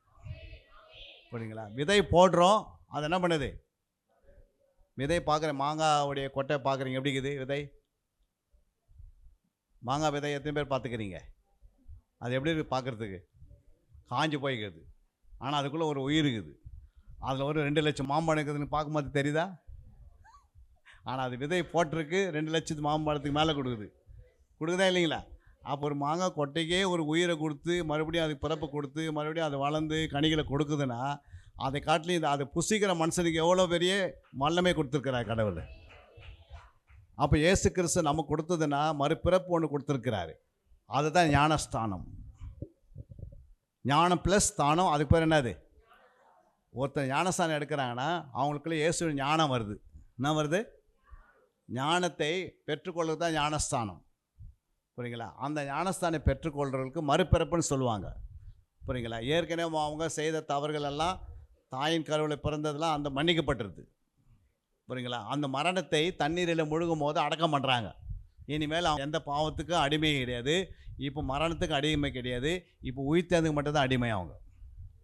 அப்போ அவங்க ஞானஸ்தானத்திலிருந்து வெளியே வரும்போது புதிய மனுஷனாக வெளியே வரும். ஆனால் நம்ம மறுபடியும் கிறிஸ்துவங்க என்ன பண்ணுறோம்? கொஞ்சம் பேர் ரட்சிக்கப்பட்டு ஞானஸ்தானம் எடுத்தவருக்கு பாவத்தை செய்கிறதுனால மற்றவங்களுக்கும் அதனால் அது இடலாக இருக்குது. புரியுங்களா? அப்போது நம்ம மறுபடியும் புது மனுஷனாக வந்துட்டு பிறகு கொஞ்சம் கொஞ்சமாக இயேசு தான் பிரதிபலிக்கணும் தவிர நம்மை குறித்து பிரதிபலிக்கக்கூடாது. புரியுங்க? நம்ம யாருன்னு யாருக்கும் தெரிய தேவையில்லை. நம்மை பார்க்கும்போது இயேசு தெரியணும். புரியுங்களா? இயேசு எப்படி தெரிவார்? செய்கையில், நடக்கல, பேச்சில், சொல்லில், வார்த்தையில், செய்கையில், அப்புறம் கிரியில், சிந்தனையில், நீங்கள் நற்கிரியில் செய்யும் போது, நீங்கள் நடந்து போகும்போது, வரும்போது, பார்வையில் எல்லாத்தையுமே இயேசு வெளிப்பட்டுருவார். புரியுங்களா? அப்போ இயேசு கிறிஸ்துடைய இந்த வார்த்தை ஜீவனாக இருக்குதான். என்ன இருக்குது? ஜீவனா என்ன? ஜீவன் ரத்தத்துக்கு சமமாக. இந்த வார்த்தை உயிருக்குதுனால இது வேலை செய்யுது. ஏன்னா இயேசு உயிரோடு இருக்கனால இந்த வார்த்தை யாருடைய இருதயத்துக்கு போதும், அந்த இருதயத்தில் யார் தியானிக்கிறாங்களோ அந்த தியானம் பண்ணது அந்த வார்த்தை உடைந்து அதை ரத்தத்தில் கலந்து நமக்குள்ள இருக்கிற சுபாவத்தை அழிச்சிருது. என்ன செய்யுது? மனப்பாடம் பண்ணுறதுனால அதை அழிக்காது, தியானம் பண்ணும்போது அழிக்கப்படுது. என்னது? தியானத்துக்கும் மனப்பாடத்துக்கும் என்ன வித்தியாசம்?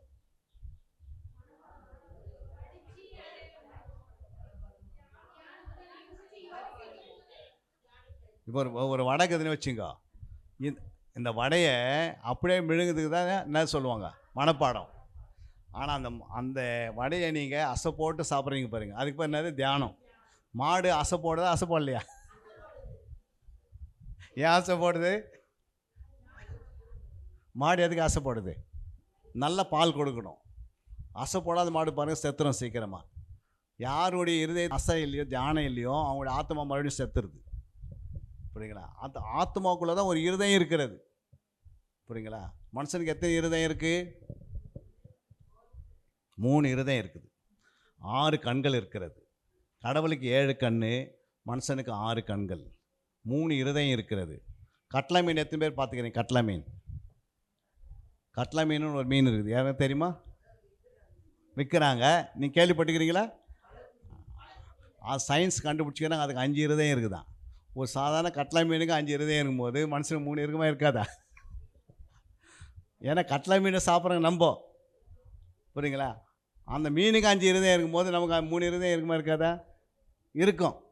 புரியுங்களா? எப்படி இருக்குதுன்னா, இந்த சரீரத்தில் ஒரு இருதயம் இருக்கிறது, ஆத்மாவில் ஒரு இருதயம் இருக்கிறது, ஆவியில் ஒரு இருதயம் இருக்கிறது. இந்த ஆத்மாவில் இருக்கிற இருதயமும் ஆவியில் இருக்கிற இருதயத்தை பார்க்க முடியாது, ஆனால் சிந்திக்காது. நம்முடையக்குள்ளே இருதயம் இருக்கிறனால தான் நம்ம சிந்திக்கிறோம். ஒரு மிருகங்களுக்கு ஆத்மா இல்லாதனால சிந்திக்காது. ஒரு பறவைகளுக்கு ஆத்மா இல்லாதனால என்ன பண்ணாது? அது சிந்திக்காது. நீங்கள் பாருங்கள், ரோட்டில் நாய் ஓடும் போது அதை வந்து வண்டி வந்து அடிச்சிடும் அப்படிலாம் இல்லை. புரியுதுங்களா? அது சிந்திக்க தன்மை இல்லை. மனுஷனை பாருங்கள், நின்று சிந்தித்து எங்கே போகணும் அப்படின்ட்டு என்ன பண்ணுறான்? முன்னாடி போகணுமா பின்னாடி போகணுமா? புரியுங்களா? சிலவங்க போய் ஏன் மாட்டிக்கிறாங்கன்னா, அவங்க ஆத்மா செத்து கிடக்கிறதுனால தான் டைரெக்டாக போய் மாட்டிக்கிறது.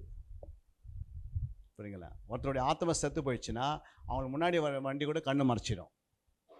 புரியுங்களா? வண்டி அவங்க பார்ப்பாங்க, ஆனால் அது வந்து ஒரு 7 கிலோமீட்டரில் வர மாதிரி தெரியும். ஆனால் 7 அடியில் வருதுன்னு அதுக்கு தெரியாது. அதனால தான் திருநென்ற ஊரை நீ கேள்விப்பட்டிருக்கிறேன். திருநென்ற ஊர் எத்தனை பேருக்கு தெரியும்? ஆவடிக்கு அடுத்த ஸ்டேஷன் திருநென்ற ஊர். அந்த திருநென்ற ஊரில் 4 பேர் ரயில்வே ட்ராக்கில் நடந்து போகிறாங்க. எத்தனை பேர்? ஒரே ட்ராக்கில் நடந்து போகிறாங்க. அந்த 4 பேரும் போகும்போது முன்னாடி வண்டி வருது, அவங்களுக்கு தெரியலையா? புரியுங்களா? இப்போ வண்டி வந்து என்ன பண்ணிச்சு? அவங்கள அடிச்சிருச்சு. கொரோனா டைமில் பீகாரில் ஒரே லைனில் 100 பேர் நடந்து போயின்னுக்கிறான், ஆனால் 100 பேர் கண்ணு தெரியலையா? ஏன் அப்படின்னு பிசாசு கண்ணை என்ன பண்ணிவிடுமா? மறைச்சிடுவான். ஏன்னா ஆத்மா ஒருத்தருக்கு பாவத்தில் நிரம்பிச்சுன்னா கண்ணு மறைச்சிடுவான் பிசாசு. அதனால தான் நம்ம எப்பவுமே வந்து எங்கேயாவது ஒரு வசனத்தை கேட்க சொல்லணும். யார் இருந்தாலும் அவங்க எனக்காக ஜோம் பண்ணுங்கன்னு சொல்லணும். உங்கள் ஃபோன் போட்டு உங்களுக்கு ஒரு நல்ல நண்பருங்க 2 பேர் வச்சுக்கணும், ஜெபம் பண்ணுறவங்கள. புரியுங்களா? டக்குன்னு போட்டேம்மா கொஞ்சம் மனசு கஷ்டமாக இருக்குது, என்ன பண்ணிவிடுங்க, எனக்கு ஒரு ஜெபம் பண்ணுன்னா அந்த ஜெபம் பண்ணும்போது அந்த ஸ்பிரிட் அவங்கள விட்டு ஓடிப்படுது. நம்ம நினைக்கிற ஸ்பிரிட்டை வந்து கண்ணால் பார்க்க முடியும், நம்ம ஆத்மாவை இது வரைக்கும் கண்ணால் பார்க்கல. ஏன்னா பார்த்துக்கிறீங்களா? நம்ம ஆத்மாவை நம்ம சிந்திக்கிற தன்மை பார்க்குறோம். புரியுங்களா? ஆனால் ஆத்மா இது வரைக்கும் பார்க்கல. ஆனால் ஆத்மா இருந்தால் தான் சிந்திக்க முடியும். புரியுங்களா? ஆத்மா ஒருத்தருக்கு இல்லை அப்படின்னா நினைக்க முடியாது, நினைவு வராது, சிந்திக்க முடியாது, யோசிக்க முடியாது. அதை என்ன பண்ண முடியும்? எண்ணங்கள் கொண்டு வராது, உணர்வடைய முடியும். அப்போ மிருகங்களுக்கு ஆத்மா இல்லாத அது சிந்திக்காது. புரியுங்க? அப்போ நம்ம மிருகத்தை போல் வாழணும் கடவுள் சொல்ல. நமக்கும் மிருகத்துக்கும் வித்தியாசம் இருக்குது. இந்த உலகத்தில் இருக்கிற எல்லாமே வந்து மனுஷனுக்கு அடிமையாக இருக்கணும். மனுஷன் யாருக்கு அடிமையாக இருக்கக்கூடாது? மனுஷனுக்கு அடிமையாக இருக்கக்கூடாது, கடவுளுக்கு மட்டும் தான் அடிமையாக இருக்கணும். புரியுங்களா? மனுஷனுக்கு அடிமையாகிட்டிங்கன்னா ஒரு மனைவி கணவனுக்கு அடிமை கிடையாது, கணவனுக்கு அடிமை இல்லை, மனைவிக்கு கணவன் அடிமை இல்லை, பிள்ளைகள் பெற்றோருக்கு அடிமை கிடையாது. ஒரு ஸ்கூலில் நீங்கள் வேலை செய்கிறீங்க, இதுக்கு நீங்கள் அடிமை இல்லை. நம்ம சோஷியல் ஒர்க் மாதிரி பண்ணிட்டு போகணும். புரியுங்களா? எப்படி பண்ணோம்? சோஷியல் ஒர்க் மாதிரி பண்ணணும். ஏன்னா 4 பேருக்கு நீ எதை கற்றுக் கொடுக்குற ஒன்று மறக்கவே மாட்டாங்க. ஒரு டீச்சரை யாருன்னா மறப்பாங்களா?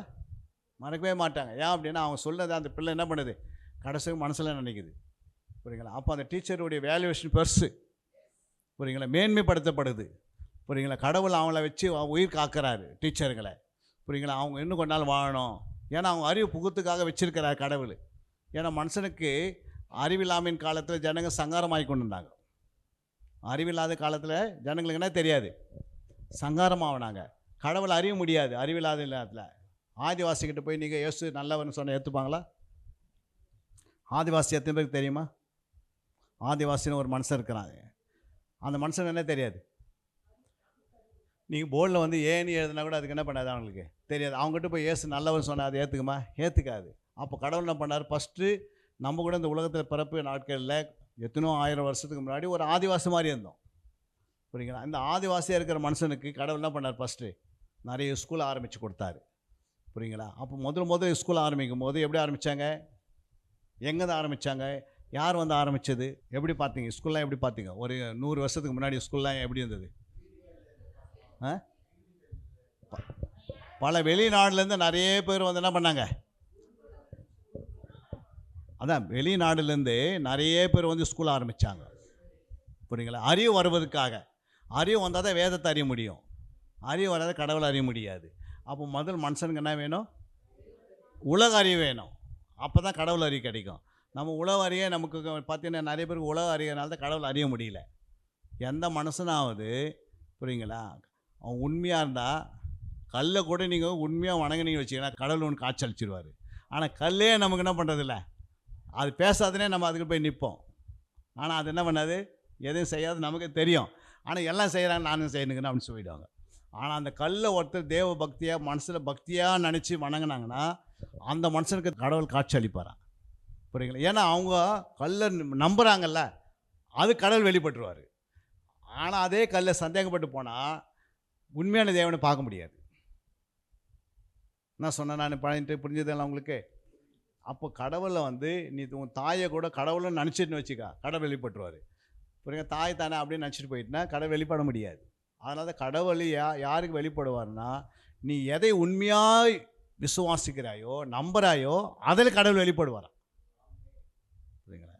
அப்போ இதில் பார்த்து நம்ம இங்கே இயேசு கிறிஸ்து சீசர்கள் வந்து என்ன பண்ணியிருக்கிறாங்க, நம்ம நாட்டுக்கு உதவி செய்திருக்கிறாங்க. இயேசு கிறிஸ்துடைய மரணம் அடக்கம் உயிர்த்தேதல் இந்த பூமியில் நடந்திருக்கிறது. புரியுங்களா? அதுக்கு பிறகு இயேசு கிறிஸ்து குறித்து தீர்க்க தரிசனம் நிறைவேறிச்சு. ரெண்டாவது அடுத்தது இயேசு கிறிஸ்துடைய பிறப்பு குறித்து பார்த்தோம். இயேசு கிறிஸ்து கன்னி வயிற்றில் பிறப்பார்னு சொல்லப்பட்டாச்சு. பிறந்துட்டார். இயேசு இந்த உலகத்துக்கு வந்துட்டார். வந்ததுக்கு நிறையா காரியங்கள் உலகத்தில் இருக்கிறது. அது பிறகு இயேசு கிறிஸ்துடைய முதல் வருகையில் அவர் வந்து என்னென்ன வேலை செய்தார் அத்தனை வேலை தான் இது எழுதப்பட்டிருக்கிறது. இந்த 7 காரியங்கள். 5வது காரியத்தை தான் மொத்தமே வந்து இயேசு செய்தார். இது அப்புறம் இயேசு கிறிஸ்துடைய வளர்ப்பு, இயேசு கிறிஸ்துவே தரும் சரீர சுகம். புரியுங்களா? இன்றைக்கி நீங்கள் எவ்வளோ பெரிய வியாதி இருந்தாலும் புரியுங்களா, ஒன்று இயேசுவே இந்த வியாதி குணமாக்குங்க சுகமாக்கு நீங்களே சொல்லும் போது அது விடுதலாகிடுது. அந்த வார்த்தைக்கு மட்டும்தான் என்ன இருக்குது. இந்த ஏரியாவில் ஒரு ரவுடி இருக்கிறான்னா அந்த ரவுடி பேர் சொல்லி எந்த கடையில் போய் எது கேட்டாலும் என்ன பண்ணுறாங்க, ஏன் கொடுக்குறாங்க? அவர் பேர் ரவுடி. ரவுடியாக இருக்கிற பேர் சொன்னால் தான் கொடுக்குறாங்க. அது என் பேர் சொல்லி போய்க்காருங்க, என்ன பண்ண மாட்டான், கடைக்காரன் கொடுப்பானா? கொடுக்க மாட்டான். புரியுதுங்களா? அதே போல் இயேசுன்னு பேர் சொன்னால் தான் பாவம் பயப்படும். இயேசுடைய பெயர் சொன்னால் தான் வியாதி பயப்படுது. இயேசுடைய பெயர் சொன்னால் தான் வறுமை பயப்படுது. இயேசுடைய பெயர் சொன்னால் தான் தரித்திரம் பயப்படுது. இயேசுடைய பெயர் சொன்னால் தான் மரணம் பயப்படுது. நீங்கள் மரண பயத்தில் இருக்கணும்னு அவசியமே கிடையாது. புரியுங்களா? இயேசு உனக்குள்ளே இருக்கிற வரைக்கும் உன்னை ஆண்டவர் மரணத்துக்கு பிறகு ஒரு வாழ்க்கையும் கொடுத்துட்றாரு. மரணத்து சந்தேகத்துக்கு முன்னாடி அந்த சரீரத்தில் வாழ்க்கையை நல்ல வாழ்க்கை கொடுத்துட்றாரு. புரியுங்களா? நல்ல வாழ்க்கைனா ஒரு மனுஷனுக்கு சந்தோஷம் இருக்கணும். மனசில் என்ன இருக்கணும்? சந்தோஷம் இல்லாத நீ கறி குழம்பு மீன் குழம்பு வச்சு சாப்பிட்டு பாருங்கள், என்ன பண்ணாது? ஐயோ அதெல்லாம் வேணாங்க, ஃபஸ்ட்டு சந்தோஷம் இருக்கணும். அப்போ சந்தோஷம் எதுக்கு? மனசில் சந்தோஷம் வந்தால் தான் சரீரத்தில் ஏற்றுக்கொள்ள முடியும் எல்லாத்தையும். புரியுங்களா? ஒருத்தர் வியாதி அப்படியே பயங்கரமான வியாதி, ஆனால் ஸ்வீட்லாம் நிறைய அடக்கி வச்சுருக்கிறாங்க, சாப்பிட முடியுமா? சாப்பிடுங்க, எடுத்து எவ்வளோனா சாப்பிடுங்க அப்படின்னா கூட கடையை தந்து கூட அவங்க சாப்பிட மாட்டாங்க. ஏன்னா மனசில் என்ன இருக்குது? கவலை. புரியுங்களா? அதான் வருத்தப்பட்ட பாரம் சுமக்கிறவர்களே எல்லாரும் எண்ணத்தில் வாருங்கள், நான் பண்ணுறேன் உனக்கு நான் சமாதானத்தை தருவேன், உனக்கு சந்தோஷம் தருவேன், நீ நிம்மதியாக இருக்கணும், உன் குடும்பம் ஆசீர்வாதமாக இருக்கணும், உன் கையிட்டு ஒவ்வொரு இதுலேயும் கிரியில் நீ ஆசீர்வதிக்கப்பட்டிருக்கணும். நீ கடவுளுக்காக பிறந்தவங்க. நம்மளாம் யாருக்கு பிறந்தவங்க? கடவுள் தான் நம்மளை பெற்றெடுத்தார். நம்ம தானாக தாய் வயிற்றில் வரல. கடவுள் எல்லாரையும் முன்குறித்து முதல்ல கொண்டு வந்துட்டார் உலகத்துக்கு. நமக்கு ஒரு சான்ஸை கொடுத்துருக்கிறார். 70 வருஷம் 80 வருஷம் இந்த சான்ஸை கொடுத்துருக்கிறாரு. இந்த 70 வருஷம் 80 வருஷத்தில் சாப்பிட வேண்டியது, அப்புறம் சொல்லுங்கம்மா, தூங்க வேண்டியது, அப்புறம் வேலை செய்ய வேண்டியது, மறுபடியும் சாப்பிட வேண்டியது, தூங்க வேண்டியது, வேலை செய்ய வேண்டியது, அப்புறம் நிரந்தரமாக தூங்கிடக்கூடாது. புரியுங்களா? இது வந்து மிருகம் செய்யுது இந்த வேலையை. மிருகம் வேலைக்கு போகிறதில்ல, ஆனால் என்ன பண்ணுது? சாப்பிடுது, தூங்குது. புரியுங்களா? ஆனால் மனுஷனுக்கு அப்படி வைக்கல. மனுஷனுக்கு தான் விதைக்கக்கூடிய வல்லமை தந்திருக்கிறாரு. நம்ம வாயினால் விதைக்கிறதுலாம் ஒரு விதை. நீங்கள் பிள்ளைங்களுக்கு கற்றுக் கொடுக்குறது எதை குறிக்கிறது? அது ஒரு விதை போடுறீங்க, அது முளைத்து எழுமி நாளைக்கு உங்களை நினைவு கூறுது. நீங்கள் விதைக்கிறதுனால உங்களுக்கு ஆயுஷ் நாட்கள் கடவுள் கூட்டுறாரு. நீங்கள் விதைக்கிறதுனால கடவுள் உங்களை பாதுகாப்பு தராரு. ஏன்னா இந்த டீச்சர் மிக அவசியம். இந்த டீச்சர் மூலமாக இவ்வளோ பேர் மக்கள் உருவாக்குறாங்க. நீங்கள் ஒருத்தர் உருவாக்குறீங்க, அது இந்த தேச நீதிபதினா உங்களுக்கு தெரியாது, ஆனால் அது ஒரு நாள் நீதிபதியாக வருது. நீங்கள் உருவாக்குறீங்க, அந்த பிள்ளை ஒரு பைலட்டாக மாறுது. நீங்கள் உருவாக்குறீங்க, அது ஒரு டாக்டராக மாறுது. அதுக்கு யார் காரணம்? டீச்சர் முக்கியம். அப்போ டீச்சருக்கு அடுத்து என்ன பண்ணுற? கடவுள் உதவிகள் செய்கிறாரு, பாதுகாக்கிறாரு, பராமரிக்கிறாரு, அவங்களுக்கு போகிற வரிகளையும் பாதுகாப்பு கொடுக்குறாரு, தேவ தூதரை கட்டளையிடுறாரு. அவங்க யாராக இருந்தாலும் உலகத்துக்கும் கடவுள் காப்பாற்றுறாரு. ஐயோ இயேசு எதுக்குன்னா, இயேசு ஒருத்தர் ஏற்றுக்கொண்டால் தான் நமக்கு நித்திய ஜீவன், மறுபடியும் நமக்கு பரலோகத்துக்கு போகிறோம். ஏன்னா தன்னுடைய குமாரனை ஏற்றுக்கொள்ளாதவங்களுக்கு பரலோகத்தில் இடம் இல்லை. அதனால தான் இயேசுவை அனுப்பி நம்முடைய பாவங்களுக்காக, நம்முடைய அக்கிரமங்களுக்காக, நம்முடைய கிரமங்களுக்காக, நமக்காக இந்த உலகத்தில் மரிக்கிறார். இயேசு வந்தது எதுவும் வந்து போகிறதுக்காக வரல. புரியுங்களா? ஒரு கிறிஸ்மஸ் கொண்டாடுறதுக்காக வரல. புரியுங்களா? நீங்கள் வாசிங்க, இயேசு எங்கே பிறந்தார்னு சொல்லப்பட்டு ஒரு வசனங்குது. அங்கே உன்னத பாட்டு 8ஆம் அதிகாரம் 5ஆம் வசனம். தன் நேசர் மேல் சார்ந்து கொண்டு வனாந்தரத்தில் இருந்து வருகிற இவள் யார்? கிச்சிலி மரத்தின் கீழ் உம்மை எழுப்பினேன், அங்கே உமது தாய் உம்மை பெற்றாள், அங்கே உம்மை பெற்றவள் வேதனைப்பட்டு உம்மை பெற்றாள். பாருங்க, ஒரு கிறிஸ்துமஸ் வரும்போது ஒரு ட்ரீ ஒன்று வைப்பாங்க, எல்லோரும் பார்த்துருப்பீங்க. புரியுங்களா? கிறிஸ்மஸ் ட்ரீ அது எப்படி இருக்கும்? ரொம்ப டார்க் க்ரீன் இல்லை? இதை தான் இங்கே சொல்கிறார். இயேசு கிறிஸ்து எப்படி பிறந்தார்னா, கிச்சிலி மரத்தின் கீழே பிறந்தார். என்ன மரத்துக்கு கீழே? அந்த தாய் எப்படி பெற்றெடுத்தாங்களா? வேதனையோடு பெற்றெடுத்தாங்களா. அன்றைக்கெல்லாம் ஹாஸ்பிட்டலாம் கிடையாது இயேசு கிறிஸ்து பிறக்கும் போது. புரியுங்களா? இன்றைக்கி ஹாஸ்பிட்டலுக்கு ஓடி போய் சேர்ந்துடுறோம். அன்றைக்கி ஹாஸ்பிட்டல் இருந்திருக்குமா? அவங்க எங்கே வராங்க? பெத்லஹேமுக்கு வராங்க, பல மைல் தூரம் நடந்து வராங்க. அவர் மரத்துக்கு கீழே பெற்றெடுத்துன்னு உன்னத பாட்டில் எழுதுகிறார். புரியுங்களா? அப்போ இயேசு எங்கே பிறந்தாரா? கிச்சிலி மரத்தின் கீழே பிறந்தார். அப்புறம் எங்கே கொண்டு போய் வைத்திருக்கிறாங்க? அவரை முன்னணியில் கொண்டு போய் வைத்திருக்கிறாங்க இல்லை? அப்போது மாட்டுத்தோழுன்றது பைபிளில் இல்லைனாலும் நம்ம மாட்டுத்தோழுன்றது என்ன சொல்கிறோம்? மாட்டுத்தொழில் தான் இழந்தது அப்படின்னு சொல்லி அப்படி ஒரு பேர் வந்துச்சு. ஆனால் பைபிள் இல்லாதது நம்ம ஏற்றுக்கொள்ளக்கூடாது. ஆனால் மாட்டுத்தொழுன்னு சொன்னால் அது என்ன பண்ணுறோம் நம்ம? ஓகே, மாட்டுத்தோல் தானே, அவர் பிறந்தது உண்மை, அவர் எங்கே வச்சதுன்னு அதை நம்ம அப்படி பேசிக்கிறோம். புரியுங்களா? அவர் கிச்சிலி மரத்தின் கீழே பிறந்து, புரியுங்களா, நம்ம உண்மை இருக்கணும். ஆனால் ஒரு கொஞ்ச நாள் அது உண்மையாக இருக்குது, அப்புறம் நம்ம சத்தியமாக மாறணும். வசனத்தை எடுக்கும்போது உங்களுக்கு சத்தியமான மாறிடுறோம். யாராவது சொல்ல பார்க்கலாம், இன்னைக்கு கடவுளோட என்ன பேசினார்? அன்பிற்குரியவர்களே, சத்திய வேத ஆராய்ச்சி வித்தியாசாலை தரிசன ஊழியம் 1. வடமாநிலத்தில் 300 திருச்சபைகளை உருவாக்குதல். 2. மாதம் ஒருமுறை எழுப்புதல் உருவாக்கும் எழுப்புதல் கூட்டம். 3. ஊழியர்கள், சபை தலைவர்கள், சுவிசேஷர்களுக்கென கருத்தரங்கு, அதாவது சத்திய வேத ஆராய்ச்சி நேரம். 4. டிவி ஊழியம். 5. பத்திரிகை ஊழியம். 6. சிடி டிவிடி ஊழியம். 7. பவர் கேம்ப் அக்னி அபிஷேக முகாம். 8. உபதேச ஆராய்ச்சி கருத்தரங்கு ஊழியம். 9. நலிந்த குழந்தைகள் இல்லம். 10. 24 மணி நேர ஜெப மையம். 11. சத்திய தேவ ஆராய்ச்சி கல்லூரி. 12. சிறுவர்கள் உருவாக்கும் ஊழியம். 13. மருத்துவ முகாம். 14. ஜெயில் ஊழியம். 15. கைப்பிரதி ஊழியம். 16. கிராம ஊழியம். 17. மிஷனரியை உருவாக்கும் ஊழியம். 18. நன்றி துதி ஆராதனை கூட்டங்கள். 19. சமூக நலப்பணிகள் ஊழியம். 20. இன்டர்நெட் மூலமாக ஆன்லைன் படிப்புகள். இது விரைவில் வரவிருக்கின்றது. 21.